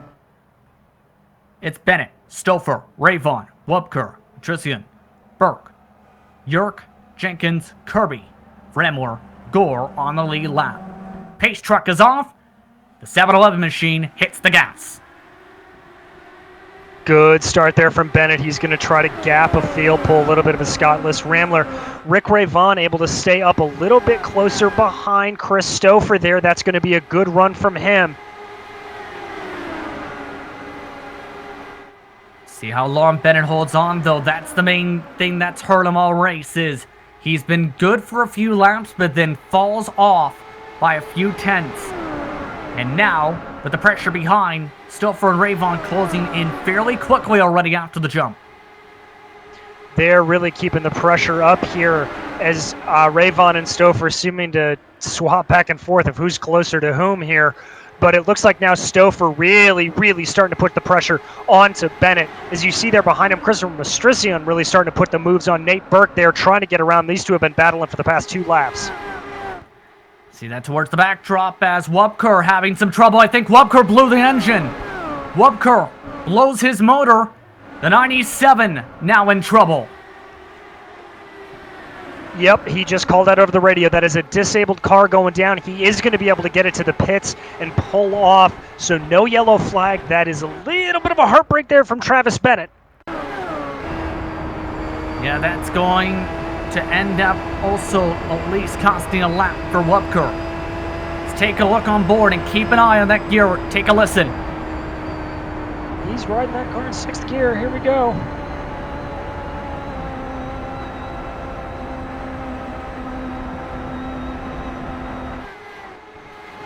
Yeah, I'm not hearing anything there at all, Justin. I don't know what happened. That's just extraordinary. Did he potentially overheat the motor somehow? Maybe, but I don't think hot enough. Anyway, as we jump back up front here, as we've got ourselves a little bit of a battle going on, Chris Stouffer trying to get all up the back of Travis Bennett and try to find a way by into the lead. Ember was a dominant car last year in this event back in April 2019. Now, looking to try and take the lead with 63 laps to go after being the most dominant car in the early stages of that race. The Indiana Club driver way up the track, however, way tight. Ooh, that's going to cost him a couple of tenths and pull Rick Ray Vaughn back into him. Oh, and by the way, don't look now, but all the way back in 8th place, that is Scott List Rambler putting in the fastest lap of the race at a 22.223. That's about an extra 100th added or so, give or take. As now the gap is 6 tenths between first and second. Ray Vaughn also within reach, Burke and Yerk. And then your top-off drivers are led by Paul Jenkins, Justin Kirby, and Scott List Rambler at the moment. Coming up to 61 laps to go this time. They're going to keep this nice and interesting for us as we go along. Everybody just spiling in a simple single-file way. I wouldn't be surprised if everybody's trying to save a little bit of fuel here and just keep everything under control. Don't be surprised if we see an absolutely bananas run to the finish, but a little bit of calm right here. 60 to go. Still that calmness, still factoring on in. 156 on apex for Stouffer. Up the gears, taking a speed of about 170 miles an hour at the end of the straights at the moment. The only one who's not paying any attention to those orders is Scott List Rambler back in 7th place, who is just steamed by Justin Kirby, really working his way up through the field and trying to just push to the front. He's now setting his sights on championship leader Paul Jenkins. Yeah, that's actually something to keep an eye on because the 17 of Jenkins is your top-off leader, as in the drivers who may have a shot at making it to the end of the race are about 6 on back on your ticker. Rambler is now right behind him and Andy Yerk. You see that in the backdrop as Jenkins trying to make the move to get inside the top 4.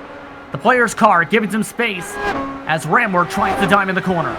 It looks like Rambler thought about trying to go to the inside, and he is going to think about it. Doesn't make the quite bold prediction to try to force that through. This is the worst thing to come up behind when you're driving like this, is 2 cars side by side. As there goes Rambler up the inside of Kirby or Yerk, excuse me. And I think he's got it. Yes, he indeed does. And that's Kirby coming along on the inside as they're going to go Noah's Ark style 2x2. And that's Rambler trying to make it a 2-for-1 coming out of 3 and 4, making it side by side with Paul Jenkins. Jenkins had the position at the stripe, but Rambler has the preferred line. Paul gives it to him. Now move Rambler up to the top driver on the top-off call, 3.5 seconds back. They are still about a couple seconds behind. A fierce battle for P3. Ray Vaughn and Burke have now traded spots back and forth with 55 to go this time. Oh, Rayvon and Burke putting in a heck of a fight here as their Burke goes a little bit to the outside. That's going to cause Rayvon to dive down onto the inside into 3. He may have the preferred line here. He does. He's going to get around Burke, it looks like, for the time being.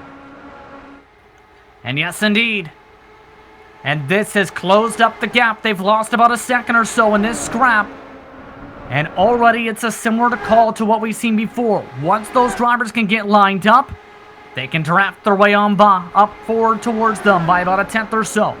These cars scrapping 22 6s and 7s side by side again as Burke again swaps positions with them. And Justin, we were so focused on the exciting battles in the back, we missed the most important one on the track. Chris Stouffer has gotten around Travis Bennett into the lead, and he is starting to take off down the field. So Chris Stouffer, last time by, down the back straightaway, has taken your race lead. See if we can take a look, as it was the run with a good amount of momentum for the 7 that got him the pass. You'll see that was just up the road from there as we were keeping an eye on all that scrapping back there. Stouffer able to take away the spot and makes the move. In live action, though, Brammore's had problems. He's had to come down to the pit lane because as we were showing that replay, he ended up making a mistake trying to close up the gap and hit the inside wall. Absolute heartbreak from Scottless Rambler. That will effectively put him out of this race and out of contention for a win. As we're going to jump back up to the win as Travis Bennett is saying, I'm not done yet.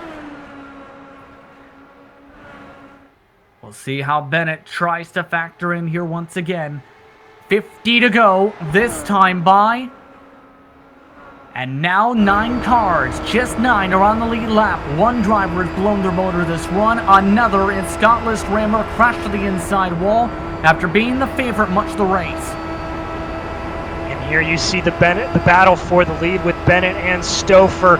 Bennett weaving this way and that, trying to take advantage of the draft. Now remember, these are the guys that did not top off.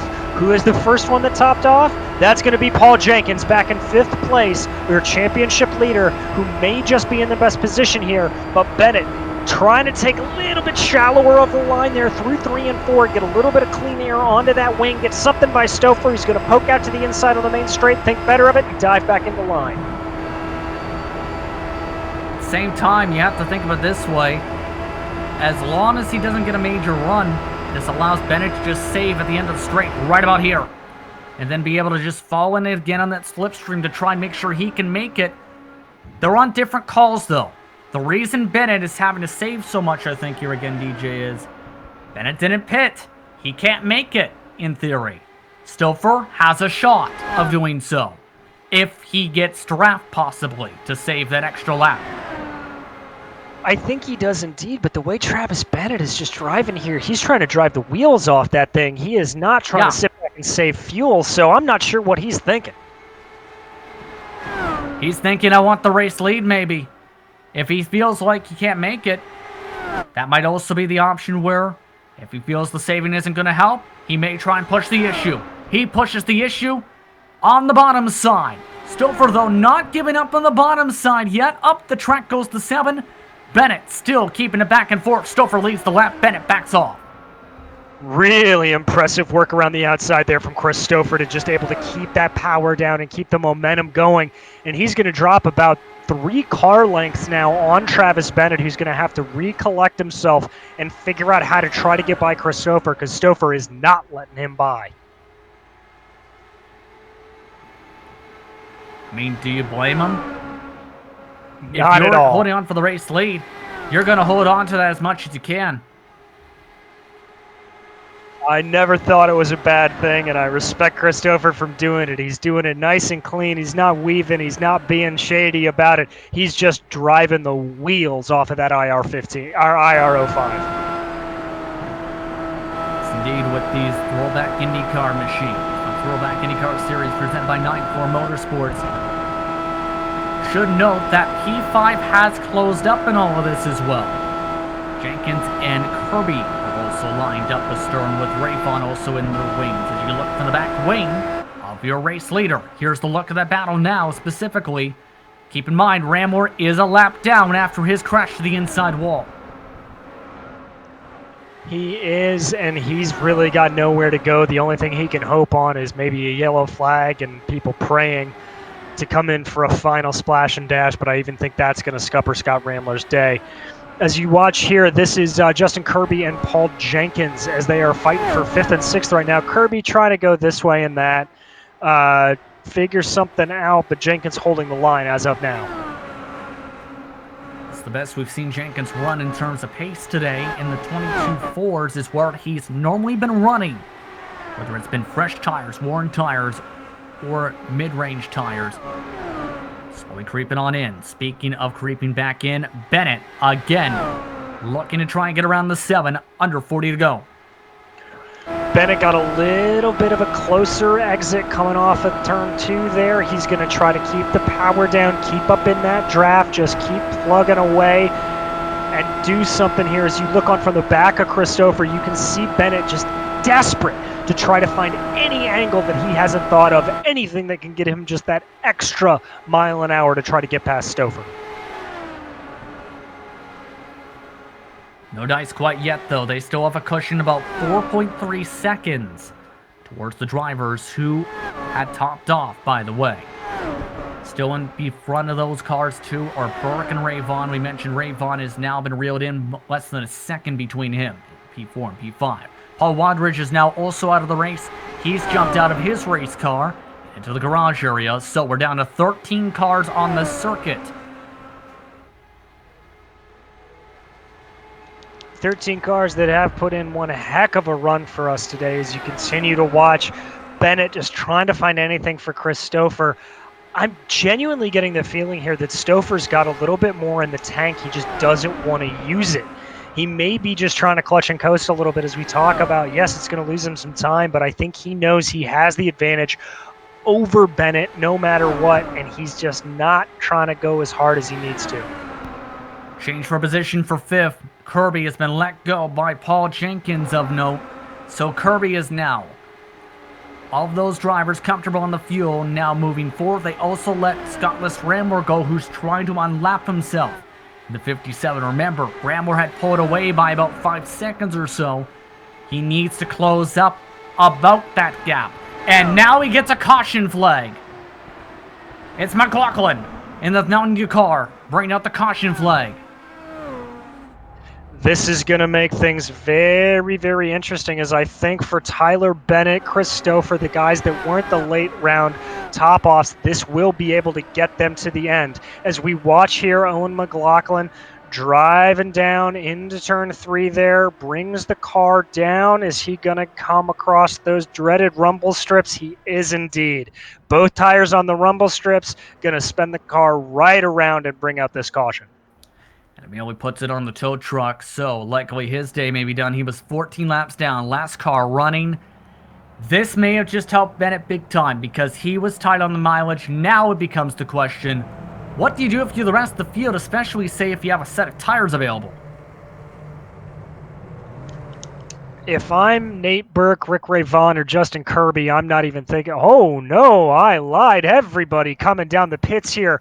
Your top 5 looking like they're all coming down. I think that may be Ramler, the only one who is not. And that may be a decision again with the wave, but Jenkins and Yerk did not pit. He did get around them, however, so believe Ramler can get the wave. Should also note that Paul Wildridge, after seeing his closest competitor on track for position crash, said, you know what, I'm going to come back on the track for a chance to take away the position. And in the words of Scott List Ramler, he's disappointed in himself because he doesn't make that crash. He might have a shot still with the race win, and now instead, he's got to take a wave, and he's got to somehow go from 10th to 1st in the span of about 30 laps. It's going to be next to impossible from him, but I think if anybody can do it, it's going to be Scott List Ramler, who has just had the absolute rocket ship of a car under him today. Some of the drivers chiming in and giving their support on him in the way they can. Using the iRacing method. Use your mind on the iRacing method, but Webker and McLaughlin, one of the drivers also still in for service. McLaughlin still having to get the repairs after the tow. So, in turn, now how do you try and factor this in? Because we mentioned Jenkins and Yerk stayed out. So did Tyler Gore, who was a wave-around car, mind you, on the last caution flag. And he still may be a little bit on the tighter side, potentially, since he was on the same fuel call just about as drivers like Bennett, give or take. How do you play this now if you are looking for this race win? Well, if I'm looking for this race win, if I'm Paul Jenkins, I think he would have come in with 70 laps to go. This caution flag will get him just what he needs. He should be fine on fuel. He shouldn't have to worry about anything. Andy Yerk came in 2 laps before Paul Jenkins. He may be a little tight. Frankly, I think Tyler Gore is going to need a bit of a miracle. That's going to be 76 laps for him on this tank, and I doubt he can do it. It's a good move from him. If he can pull it off, I will be very, very impressed. But if I'm any of these drivers behind, Chris Stouffer, Travis Bennett, Nate Burke, Rick Ray Vaughn, Justin Kirby, I am going pedal to the metal. You are going to see some fierce and fast battling coming up from these guys, and it's going to be something to watch.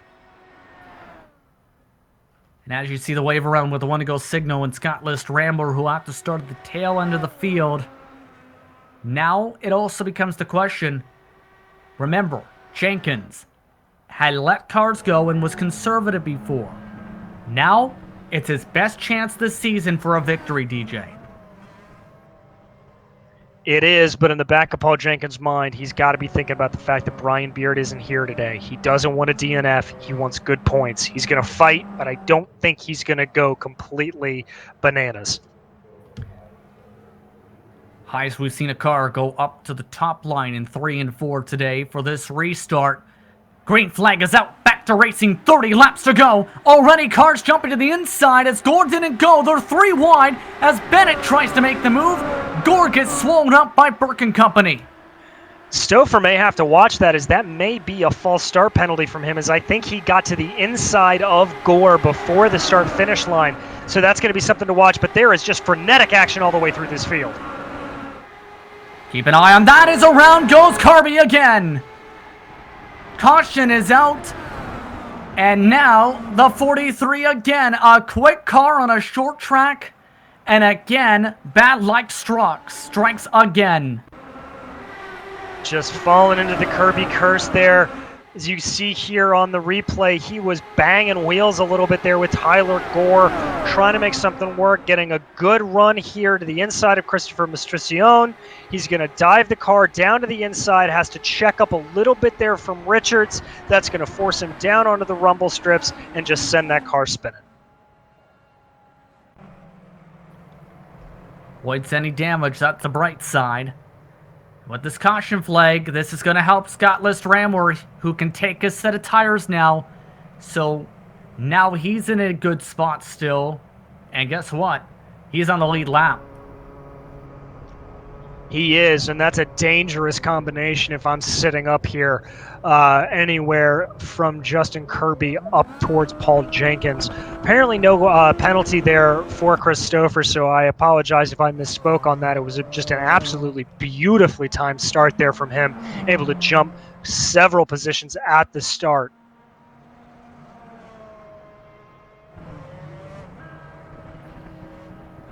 Self-spin is the confirmation with Kirby. As says in driver's briefing. Race control is mentioned several times. The apron is evil. How many cautions does it cost tonight? 5?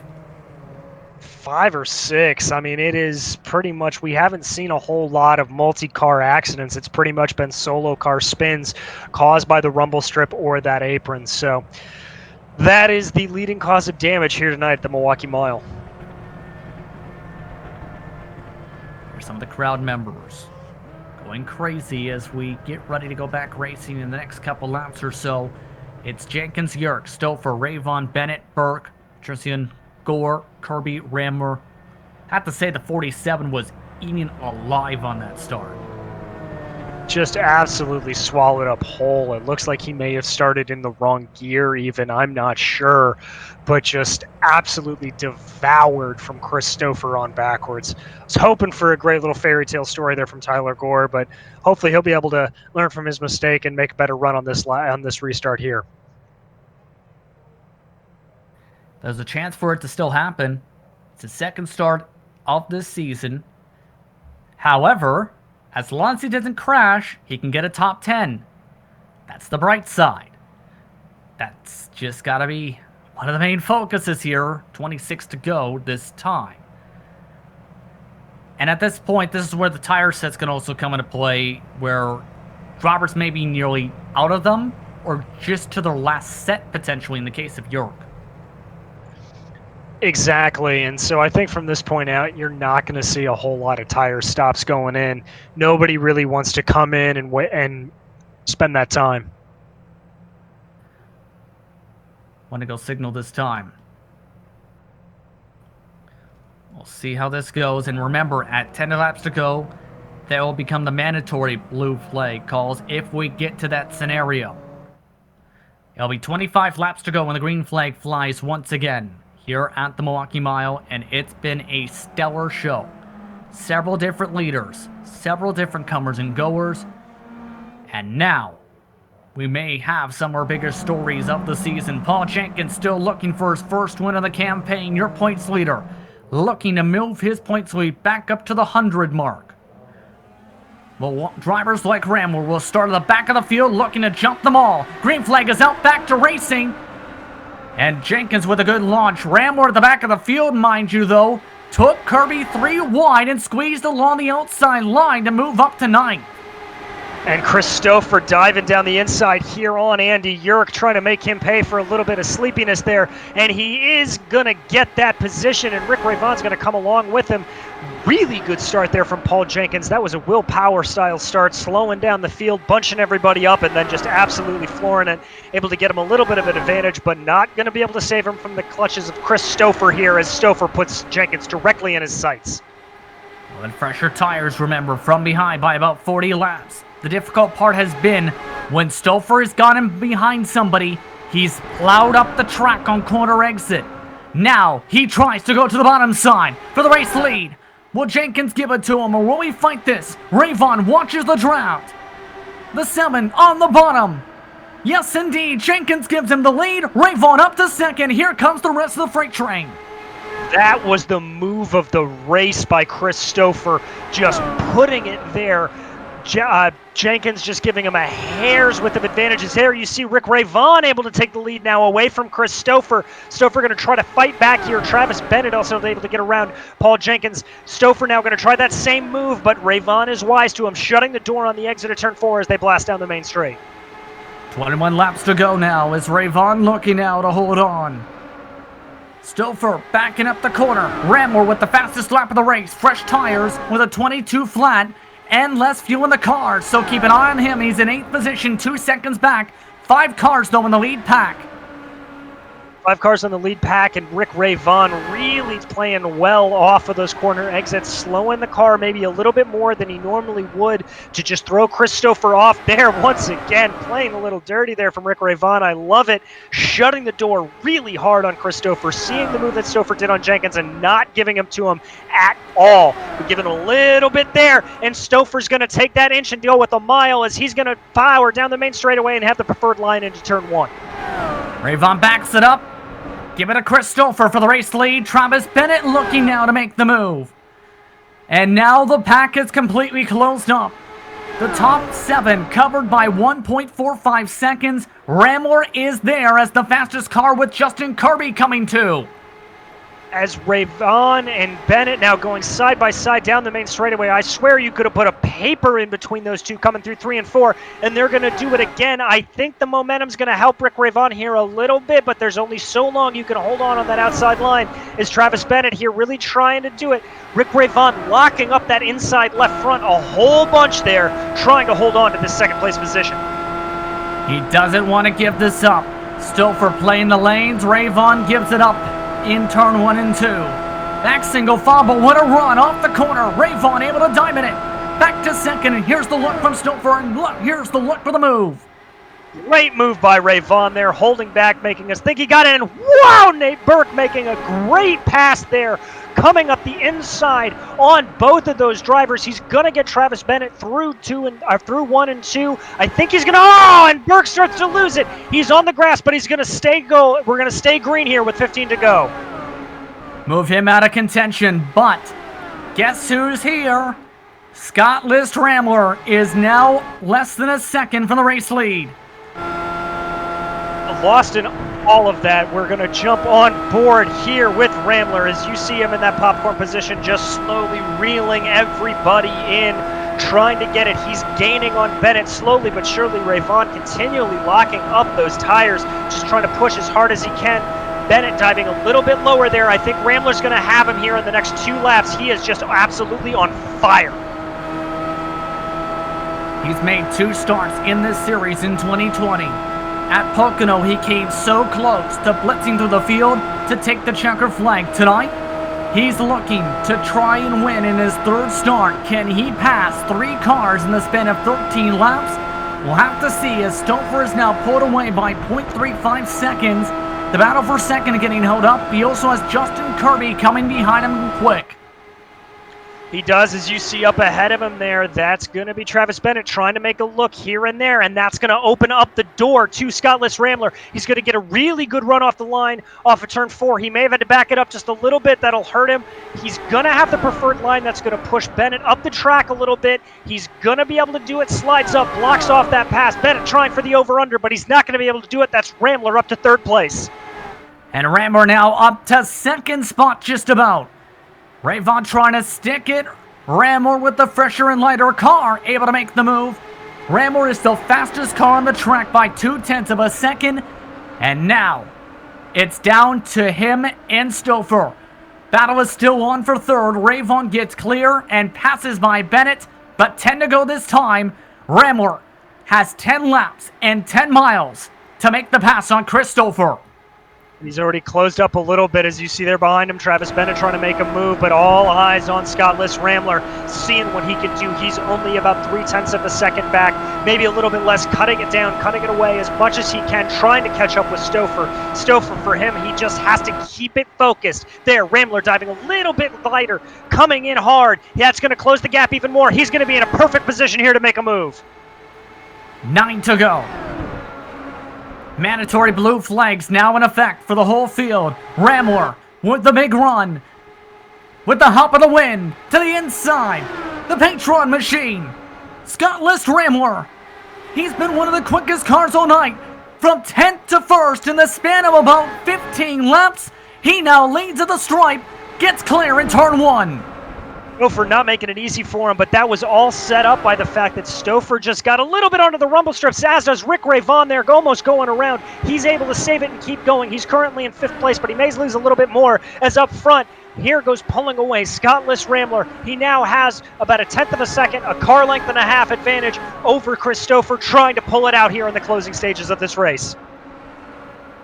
And you see how that's scuffling as Stouffer trying to keep up with a heavier car, and this is going to be the difficult part. He has more fuel in the race car on his set of tires. Rambler, yes, he hit the inside wall, DJ, but technically with that wave in the time of the caution, it put him in the prime position for him to run away, since he is much more lighter than the rest of the field. Well, and let's not forget that Scott List Rambler was the absolute class of the field early in this race. He was the one we were all watching as everybody was on alternating pit strategies. Consistently one of the fastest cars on this track, just absolutely driving a great race. He made a mistake, got lucky, and was able to capitalize, now pulling that gap out to about 0.6 of a second over Chris Stouffer. Coming to 4 laps to go this time. We're under 5 to go. And now continues to pull away by 1/10 of a second. Kirby, who is in a similar predicament, remember with that spin before, is still in P3 in all of this. Off and away goes Rambler. What a run for Scott List Rambler. You mentioned the luck. You mentioned the speed. But how about the respect he's built in the series with how he did at Pocono and how he drove for parts of Sonoma? A lot of respect has been built from his fellow competitors in the span of a couple weeks. He has, and none of his moves have been shady. He's not pushing guys. He's not trying to cause any accidents. He's just driving well. This is a masterclass performance over these past 3 races by Scott List Rambler, and all of these guys who are veterans of this series recognize it and respect the heck out of it. 2 laps to go for Scott List Rambler. Stouffer's in second, Kirby in third, Bennett in fourth. Jenkins and Matrician have just had a swap for position for 6th, but the white flag coming out this time by from the Milwaukee Mile for the 57 of Scott List Rambler. He's got almost a full second here over Chris Stauffer, and he is just going to keep trying to pull it away. Behind him, Justin Kirby maybe trying to think about trying to make a move to the inside, but he's not going to have it as he comes through 3 and 4. Scott List Rambler to the flag. The Camp Harvey 200 has the biggest recovery drive of the season. Scott List Rambler is a winner in the Throwback Indycar Series. That was the single most impressive drive I have ever seen as part of the Throwback IndyCar Series. Rambler putting on a masterclass on how to keep your cool and recover to come back. Farther back in the field, our championship leader going to be able to extend his advantage over Brian Beard. That is Paul Jenkins coming home in 6th place. Race Control even saying it's impressive. His competitors say it's impressive. What a job. And here comes the celebration party crew. Believe that's Tyler Gore saying, I'd like to join you. Because that is his first top 10 of his career in this series too. And well-deserved there from Gore, really making it able to work on pit strategy. And I do have to say, those donuts, I think Alex Zanardi would be very proud of those. Well done by Rambler. Post-race coverage coming up in just a moment. You're watching the Global Sim Racing channel. Stick around for more coverage from the virtual Milwaukee Mile.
Welcome back to the virtual Milwaukee Mile for post-race coverage of the Camp Harvey 200 for the Rogue Energy post-race show. Rogue Energy Drink is designed to replace unhealthy canned energy drinks, coffee, and even traditional pre-workouts. Rogue Energy is sugar-free and loaded with vitamins, antioxidants, and nootropics. Scoop, shake, drink, win. Use the promo code UCORAINDY to get 10% off your purchases at rogueenergy.com. It was a recovery drive for the ages. At about 50 laps to go, Scott List Rambler crashed to the inside wall after being one of the quickest cars all day, was pinned a lap down, then took a wave around with a quick caution, then got the biggest luck of the race as he kept the lead lap and had the freshest tires in the field and charged from 10th up to 1st in the span of about 15 laps to win today's race at the Milwaukee Mile, his first career win in the Throwback IndyCar Series. Chris Stauffer finished in second after starting outside the top 10, with Justin Kirby rounding out your top 3. We'll be speaking to those drivers in just a little bit. Travis Bennett started on the pole, finished in 4th, with Rick Ray Vaughn coming home with top 5 run +8. Paul Jenkins gained some points after Ryan Beard did not start tonight. He led some laps, but in the end, it's a P6 over Matrosun. Nate Burke, Andy Yerk, and Tyler Gore, his first career top 10. Rounds out your top 10. Christopher Richards coming home 1 lap down in P11. Jeff Wupker 2 laps down in P12. An early contender, but suffering that damage a little bit earlier in the race. Paul Wildridge, the first of the relative non-finishers in 13th, followed by Owen McLaughlin, Mike Ellis, Joe Hutchings, Chris Lanini, and the non-starter of Brian Beard. So that break from Beard, we talked to him, remember, during Sonoma for the context for that. But for Scott List Rambler, a lot of emotion over the radio coming across the line. His first win in this series in his third start. And he had a fast car for much of the race. Then made the one mistake in the corner and recovered to go from 10th to 1st in the span of about 15 laps. Scott, you're a winner in the Throwback Indycar Series. How does that make you feel? Oh man, I thought Pocono was a heart pounder, man. This was absolutely nuts. I just keep seeming to find ways to make this harder on myself every time I come in and have a fast car. But man, it is fantastic to finally get that checkered flag, especially after making as big a mistake as I did. Now, first of all, what happened there? And after you made said mistake, what was it like trying to make sure you kept yourself calm and cool? Because eventually you did get your lap back with how the cautions flew. Well, my one mistake, and this is probably going to make Rick laugh a little bit. I followed him into the corner. He clipped the curb just a little bit and was able to recover. And I came in just a little bit lower than he did, caught a lot more of the curb, and just couldn't save it. I had full steering lock to the right and did what I could, but as soon as I touched that wall, I was like, yep, steering arm's bent, gonna have to use a fast repair. What was it like trying to recover back from that, though? Because you had the fastest car at the end of the race with some of the freshest tires. Yeah, that's what I was really relying on. As soon as I was able to get that fast repair, I came out just a little over a lap down. My initial thought was, okay, I'm going to try to catch the leader, get back on the lead lap. If there's another caution, I'll be able to pit for tires and possibly a little bit of fuel, because I wasn't sure if I was going to make it at that point. But as soon as that first caution flew, I was like, okay, now I need one more to get on fresh tires.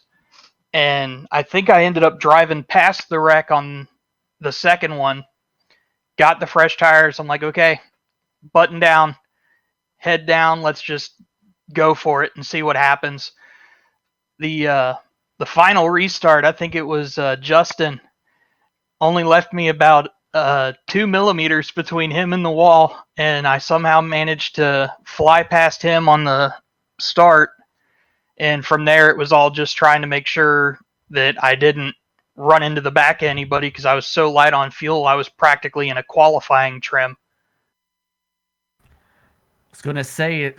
That was a rocket ship at the end of that race, but you're a winner in this series. Now, what's your focus going to be now with the closing stage of the series coming up, with a mix of Daytona Road Course, Chicagoland, and Charlotte coming up to close the stages of the season? Well, definitely going to put in some more practice for the road courses. After that kerfuffle at Sonoma, I don't want to embarrass myself again by going headlong into the barrier. So I think I'm going to devote a little more time to that. But I feel pretty comfortable on 1.5 miles, and think it should be good for the rest of the season.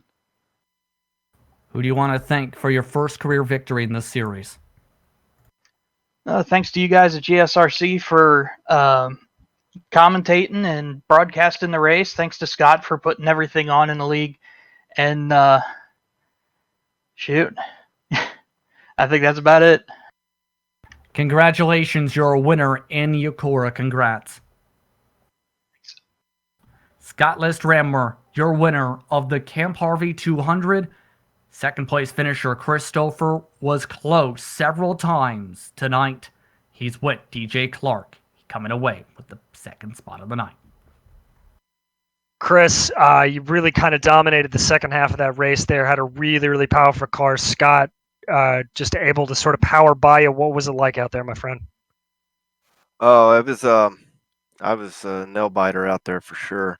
Um, I was really having to drive hard as I could, and I was sweating and everything else trying to keep it up front. I think we need to send Scott's car to the hauler or something to get a pass, see if he'll pass tech inspection because he came out of nowhere there at the end. My hat's off to him. I know he dominated early, um, but yeah, that was a lot of fun. Well, I know we sure had a whole lot of fun watching it. Looked like you were really, really able to send that car in deep, make it work. Some really good passes on, I think, Bennett and Kirby there in the closing laps. I mean, how was the car handling for you overall? The car handled very well. I liked how it handled, especially like you're saying. I kind of was backing up my turns a little bit more than I think everybody else out there, which allowed me to get a run in the middle and off the corner. And I tried to use that to my advantage. Early on, I didn't know how the night was going to go. I got in that wreck entering pit road early on, and then I spun, or I guess a half spun, saved the car off of turn 4 after I hit the apron, and at that point I was like, "Oh man, this is going to be a long night." But I was able to get up front and lead a lot of laps, and had a good race with a lot of people out there tonight. Well, I know it was an absolute spectacular show to watch. Coming in last 3 races of the year, we go to another road course at Daytona, and then some bigger ovals in Chicagoland and Charlotte. How are you feeling about them? Oh, I'm just looking to have fun, finish as well as I can. I missed a big chunk of the season. And I only got a handful of races under my belt, so I'm not competing for a championship. Hopefully, I can stay out of those guys' way and let them race it out, but have fun racing my own race at the same time. Well, Chris, we thank you, and we can't wait to see you back on the track and hope you put on another show like you did tonight. Well, thank you, DJ. That's Chris Stouffer coming home in second spot tonight. Justin Kirby came home in P3. First of all, Justin, how would you describe your race? If there's been a time I've been more disappointed finishing third, I'm having a hard time remembering it, but I can't complain. I mean, I really wanted this one being my home track, and the last two restarts were pretty much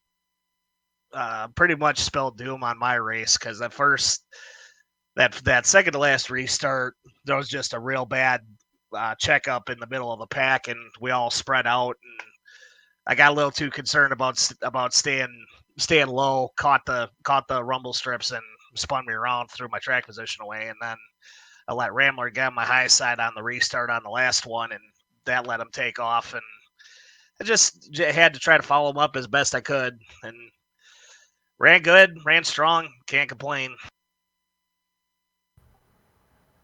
I'm not sure how to exactly phrase this, but there's been a lot of races this season where you've had a chance, or a strong chance in some cases, like Phoenix, of coming away with the race win and then having a string of bad luck coming into play. What's it going to take, in your opinion, to break out of that bad luck spell where you're a contender and then, bam, the bad luck seems to strike? Just a matter of stop shooting myself in the foot because there's something about me and running good and clipping the apron in 3 and 4. um, it's just got to keep my nose to the grindstone, keep pushing forward, and the results are going to come. Speaking of pushing forward, still a few more races on the calendar. The next one's going to be a wicked one. It's the Grand Prix of Lake Lloyd. It's a road course race at Daytona. As you can probably tell by my voice, Indycars at Daytona usually lead to craziness. Your thoughts on going there on the road course for 42 laps, sunset to darkness there? I'm like a kid in a candy store. I can't wait because I've already turned some laps there, and it's gonna be something to watch, and it's gonna be a lot of fun. I think it's going to be a fun one as well. Who do you want to thank for your run tonight, though, in that blue and white machine?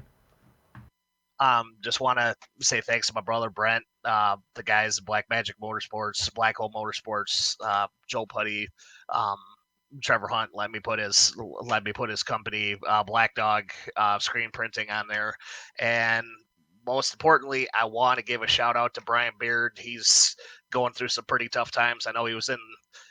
He popped into the race to do a starting park, but just having him in there to do that is pretty fantastic. So Brian, you're watching.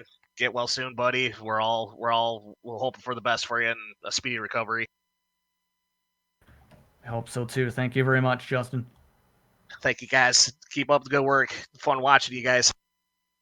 That's Justin Kirby coming home in third. I'd like to thank him, Christopher, and Scott List Ramler were taking part in post-race coverage today. Want to swing that over to the last point. We mentioned that Beard did not start this race. It was just mentioned by Kirby there with the recovery. It was touched upon a little bit at the end of the last broadcast, where health concerns have come into play. At the very least, it was good to see him come and at least do that tonight, and hoping for a speed recovery from him. Very much so, and Brian is one of the most stand-up guys in any of the IndyCar series that you come across, and we all of us here at GSRC really send out thoughts for him for a speedy recovery, and cannot wait until the day he's back on the track, because he's always exciting to watch. And of course, it was an exciting race overall when you think about it, because you had the major recovery drive from Ramler, you had several contenders and several different covers and goers, you had about half the field, I think, even lead laps in this one. You did indeed, and it was exactly what I told you Milwaukee was hopefully going to be, and it paid through. This is one of the best tracks that IndyCar has ever run on, and I'm personally excited to see what happens next time out on a track that IndyCar has never really run on at the Daytona Road Course. I believe they've done some testing, but still, that's more on the modern chassis. How do you think this car will drive, I should say, at the Daytona Road Course with the mixture of the infield and very big banking? It's going to be fast. It's going to be loose. There's going to be a lot of oversteer that I think you're going to have to fight. I would not be surprised to see a lot of guys going off, coming down into turn one, that really tricky left-hander.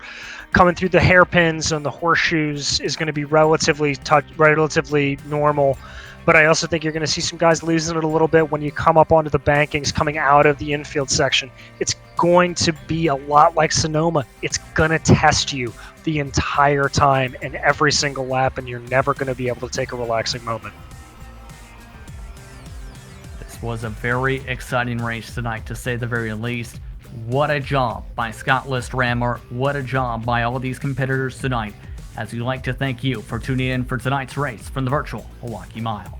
We'd also like to thank the Ultimate Conquest Online Racing Association for organizing this throwing series, as well as its many sponsors you can now see on your screen now. We'd also like to take the time to thank the companies that provide the software and hardware for our broadcast listed up on screen. Additional thanks go to Jude Lalone, who provides her wonderful music. See the screen for how to get a hold of more of her great work. Thanks to the team today in DJ and Sean. If you'd like to find out more about GSRC including its upcoming races, you can find it at globalsimracingchannel.com. To help support the channel, you can check out our merchandise for sale at gsrc.stormvy.com, or you can check out our social media on Twitter at GSR Channel, Facebook Global Sim Racing Channel, and Instagram at GSRC_Gram. And to head over to our YouTube page and hit that big red subscribe button, as well as the notification bell, so you don't miss a moment here on the Global Sim Racing channel. As mentioned moments ago, the next race is going to be one you don't want to miss. Daytona Road Course under the lights. Who will come away with the checker flag? We'll have to wait and see in the Grand Prix of Lake Floyd. 42 laps are on the docket at a 3.56-mile racetrack. Coverage will take place on October the 8th. 2020. Be sure to tune in. Starts at 10:30 p.m. Eastern Time at the Global Sim Racing channel. We also have upcoming races for other series listed up on screen, so be sure to check those out and mark them down your calendar. But until next time, race clean, race hard, and we'll see you on the track.